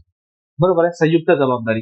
इथे काय करा, तुम्ही हेडिंग नाही टाकलंय ना पॉईंट, ठीक आहे, इथे टाकून द्यायचं की मूल्यांकन किंवा महसूल एकक म्हणून टाकायचे. याचं हेडिंग टाकून द्यायचं पॉईंट पहिला. ठीक आहे. इथे पहिला पॉईंट येतो महसूल एकक. ठीक आहे. महसूल एकक म्हणून. दुसरा पॉईंट येतो तुम्हाला नेक्स्ट ठिकाणी. दुसरा पॉईंट लिहा की संयुक्त जबाबदारी असायची, म्हणजे सर्वांची जबाबदारी गोळा करून देणं त्यामुळे. ठीक. संयुक्त जबाबदारी म्हणजे महसूल देणं हे एकाची जबाबदारी नाही, पूर्ण गावाची, महालाची जबाबदारी असायची. आणि त्याच्यामध्ये आता एक लक्षात घ्यायचं की जर समजा आता हे ए व्यक्ती आहे, बी आहे, सी आहे, डी आहे, ई, हे गावाचे एक एक व्यक्ती आलेले. जर त्यामध्ये जर हा एका व्यक्तीने जर महसूल नाही दिला किंवा याच्याकडे उत्पन्न नाही झालं याला, बरोबर आहे, तर सर्व गाव मिळून द्यायचे त्याला. बरोबर आहे. एकाने नाही दिलं तर ते एकाची जबाबदारी नाही, पूर्ण गावाची जबाबदारी. म्हणजेच काय होतं की पूर्ण गाव, महाल ही त्यांची जबाबदारी की प्रत्येकाकडून महसूल येणं बंधनकारक. आणि हे कोण करायचं? लंबडदार. मग या व्यक्तीकडे जर नसेल तर मग यांनी काय करायचं, तर मग हे लोक सर्व याला मदत करत आणि तो महसूल द्यायची. म्हणजे सर्व जबाबदारी प्रत्येकाने महसूल देणं ही कोणाची जबाबदारी होती? प्रत्येक गावकऱ्यांची जबाबदारी होती. पूर्ण त्या गावाची, त्या महालाची जबाबदारी होती का आपला महसूल हे ब्रिटिशांना गेला पाहिजे. आलं लक्षात? आणि तो लंबडदार गोळा करत होता गावाचा. बरोबर. तिथे खाली पॉईंट त्यातला गावातील समुदाय म्हणू शकतो आपण त्याच ठिकाणी की सरकारला जमीन महसूल, गावातील समुदाय सरकारला जमीन महसूल जमीन महसूल हे भरण्याची संयुक्त जबाबदारी होती. भरण्याची संयुक्त जबाबदारी होती. म्हणजे त्यांची एकाची जबाबदारी होती का? नाही. तर सर्व गावाचा महसूल हा एकाच वेळी जाणार. संयुक्त जबाबदारी. आणि जर एखादे शेतकरी, इथेच म्हटलं ना तुम्हाला तर एखादी शेतकरी जर पैसे देण्यासाठी असमर्थ असेल किंवा अयशस्वी झालेला असेल, हे सर्वजण त्याला मदत करायचे आणि ते तूट भरून काढायचे आणि त्याला मदत करून म्हणायचे की ठीक आहे, आम्ही थोडं थोडं देतो, तू दे बाबा, चला आता करू आपण. म्हणजे एकाचं जर राहिलं, कारण जबाबदारी सर्वांची होती ना, यांची जबाबदारी होती ना यांच्याकडून घे ना, मग यांच्याकडे झालंच नाही उत्पन्न, पिकच नाही, मग काय करणार? मग त्याच्यापेक्षा आम्ही पण देतो, सर्वांच्या वाट्यातलं थोडं थोडं त्याला द्यायचं आणि त्या पद्धतीने ते सर्वांचा एक भर काढून पुढे देऊन द्यायचे. म्हणजे एक प्रकारे ही पद्धत ठीक पण होती. म्हणजे मदत करायची एकमेकांना, कुणावरती त्रास पण यायचा नाही किंवा कुणावरती ताण पण यायचा नाही. ठीक आहे, हा त्यांच्या पद्धतीने ते रिटर्न देत असेल, परत करत असेल, तो त्यांचा पाठ कशा पद्धतीने असेल. म्हणजे जो भाग त्याच्यावरती जो प्रेशर यायचं, म्हणजे यामधून जर एक बघायला गेला तर सावकार जन्माला नाही येऊ शकणार. यांनी एखाद्या सावकाराकडून कर्ज काढायचं आणि ते ब्रिटिशांना द्यायचं, हे वाटतं का यामध्ये काही? नाहीच. कारण सर्वजण जबाबदारी होती ना सर्वांची. त्या महालमध्ये एका गावचा टॅक्स येणं, त्या गावकऱ्यांचं जबाबदारी. बरोबर. मग ते गावकरी एकमेकांना मदत करणे, एकमेकांना मदत करून तो सर्वांचा टॅक्स कसा जाता येईल त्या पद्धतीने ते प्रयत्न करायचे. त्याच पद्धतीने ठीक आहे. मग त्यासोबत लक्षात घ्यायचं की पुढे जर आपण एक एक टप्पा जर करत गेले, मग हे काय करायचं, एक एक करत, मग याच्यामुळे ही सर्वजण प्रशासकीय यंत्रणा ही बळकट होऊ लागली. याच्यामुळे प्रशासन, म्हणजे जो ताण ब्रिटिशांवरती यायचा गोळा करण्याचा, तो ताण कमी झालाय ना. म्हणजे तो ताण कुणाकडे असेल, मग काय समजायचं, लंबडदाराकडे. म्हणजे लंबडदार म्हणजे तो गाव प्रमुख, बरोबर, त्याच्याकडे तो आलेला होता तो ताण. आणि त्याच्यासोबत लक्षात घ्यायचं की मग त्यावेळेस काय, जर एखादी शेतकरी जर अडचणीमध्ये असेल, मग अशा वेळेस त्यालाच त्याची जबाबदारी पूर्ण करावी लागायची, पूर्ण गाव त्याला गोळा करायचं. ठीक आहे. त्यानंतर येतो की इथे मालक कोण होता? शेतकरी मालकी. आलं लक्षात. नेक्स्ट पॉईंट येतो की किती वेळ येतो, हा, तिसरा पॉईंट येतो यामध्ये की शेतकरी मालकी राहील. म्हणजे शेतकरी मालक असेल वाटलं. जसं आपण रयतवारीमध्ये रयत मालक, बरोबर आहे, तेच जनता मालक त्याच ठिकाणी. ठीक आहे. रयतवारी किंवा मालकी. इथे जमिनीचे शेतकरी मालक म्हणून ओळखल्या जात होते, बरोबर आहे. शेतकरी हे मालक म्हणून ओळखल्या जात. एक म्हणजेच इथे काय होतं ना, पूर्ण समुदायाचा ते एक भाग होते, गावाचा भाग होता ना महाल. मग याच्यामध्ये त्याला गाव सुद्धा वेगळं टाकू शकत होते का? नाही. कारण एखादा जरी महसूल गेला नाही तर ते पूर्ण गावकऱ्यांची जबाबदारी होती का तुम्ही का नाही आणला किंवा का नाही दिला. मग शेतकरी सर्व काढून थोडं थोडं काढून देऊन द्यायचं. आजही बघा एखाद्या शहरा शहरामध्ये जर एखादी माणूस असेल ना, तर तो उपाशी राहील, त्याला शेजारचा माणूस सुद्धा मदत नाही करत. पण गावातला माणूस कधीच उपाशी राहत नाही. आजही बघा परिस्थिती आहे ती, कधीच उपाशी राहत नाही. आजही तुमच्या शहरामध्ये जर तुमच्या घरी लग्न असेल तर साईडचे दार बंद दिसतात, तुमचंच घर उघडं दिसतं. पण गावामध्ये जर एखादी घरी थोडा जरी कार्यक्रम असेल, एखाद्या मुलाचं नाव ठेवणं किंवा मुलाचं साक्षीदार, तरी पूर्ण ते मोहल्ल्यातले एरियातले लोक त्यांच्याकडे मदतीला असतात, बरोबर आहे. मग एखाद्याचं गरीबाचं जरी लग्न असेल ना, त्याच्याकडे सोय नसेल तर पूर्ण गावातले लोक कोणी वांगे देईल, कोणी टमाटर देईल, कोणी गव्हाचं करेल, कोणी तेलाचं करेल, त्यांच्या त्यांच्या सोयीनुसार मदत करतात ना गावामध्ये. तिथे कोणी शेतकऱ्याचं मन एवढं मोठं आहे की त्याच्या शेतकऱ्याचे स्वरूप सरळ म्हणतो शेतकरी, घेऊन जाणार वांगे. तर त्यांना माहिती आहे ना, जाऊन जाऊन जाणार किती आहे, बरोबर आहे. बरोबर. जेव्हा एखादी खाऊ घालणारा तयार असतो ना, तेव्हा खाणारे मागे हटतो. म्हणून शेतकऱ्यांनी इतकं मन कोणाचंच मोठं नाहीये, कोणाचंच नाहीये. एखाद्या वाटल्याच खेड्यामध्ये किंवा शहरामध्ये किती पण दुधाची फॅक्टरी असू द्या, तो कधीच म्हणत नाही घेऊन जा ना दूध, नाही म्हणत. कारण त्याला माहिती आहे त्याचा जीव कुठे राहतो त्या वस्तूमध्ये.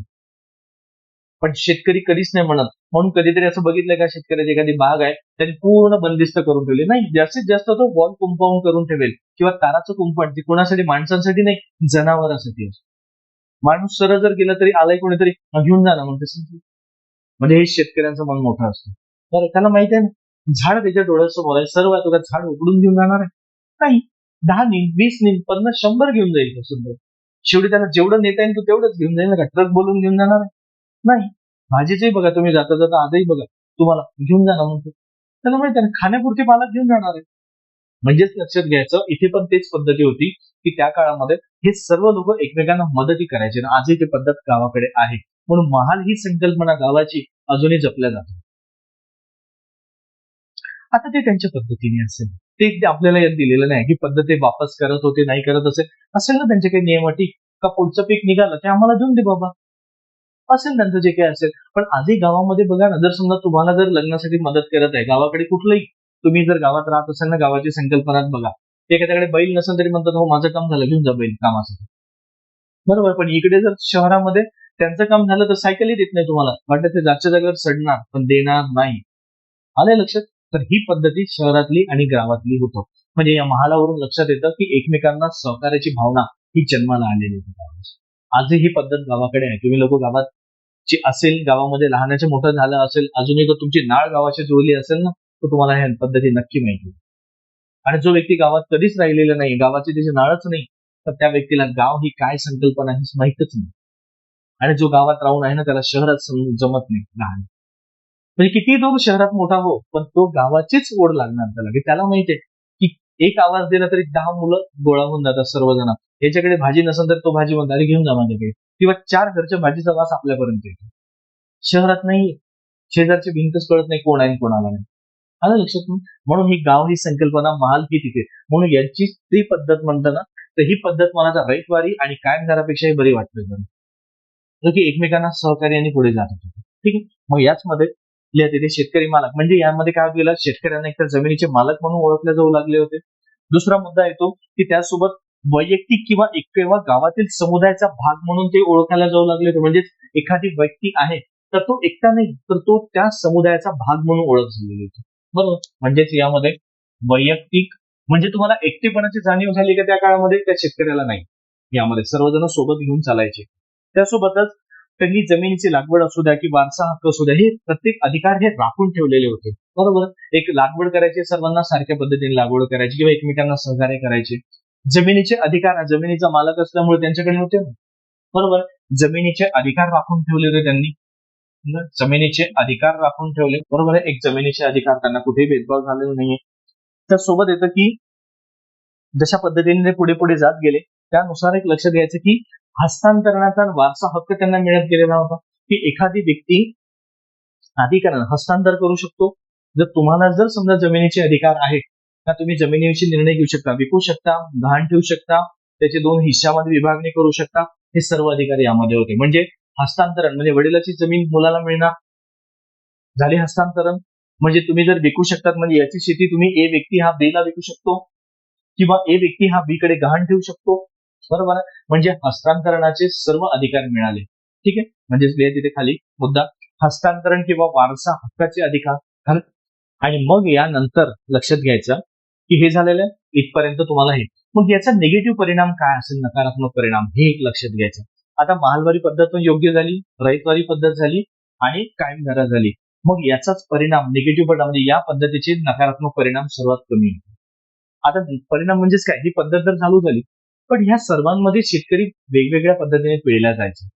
बरोबर. आणि मग हळूहळू करत मग तो शेतकरी सर्व एकवटायला लागला आणि पुढे 1857च्या उठावाचा जो उद्रेक दिसतो ना, तर याचं सर्व प्रत्येकांकडे आलेलं ते तुम्हाला उदाहरण. कारण तिथे सुद्धा शेतकऱ्यांचा उठाव झालेलाच होता.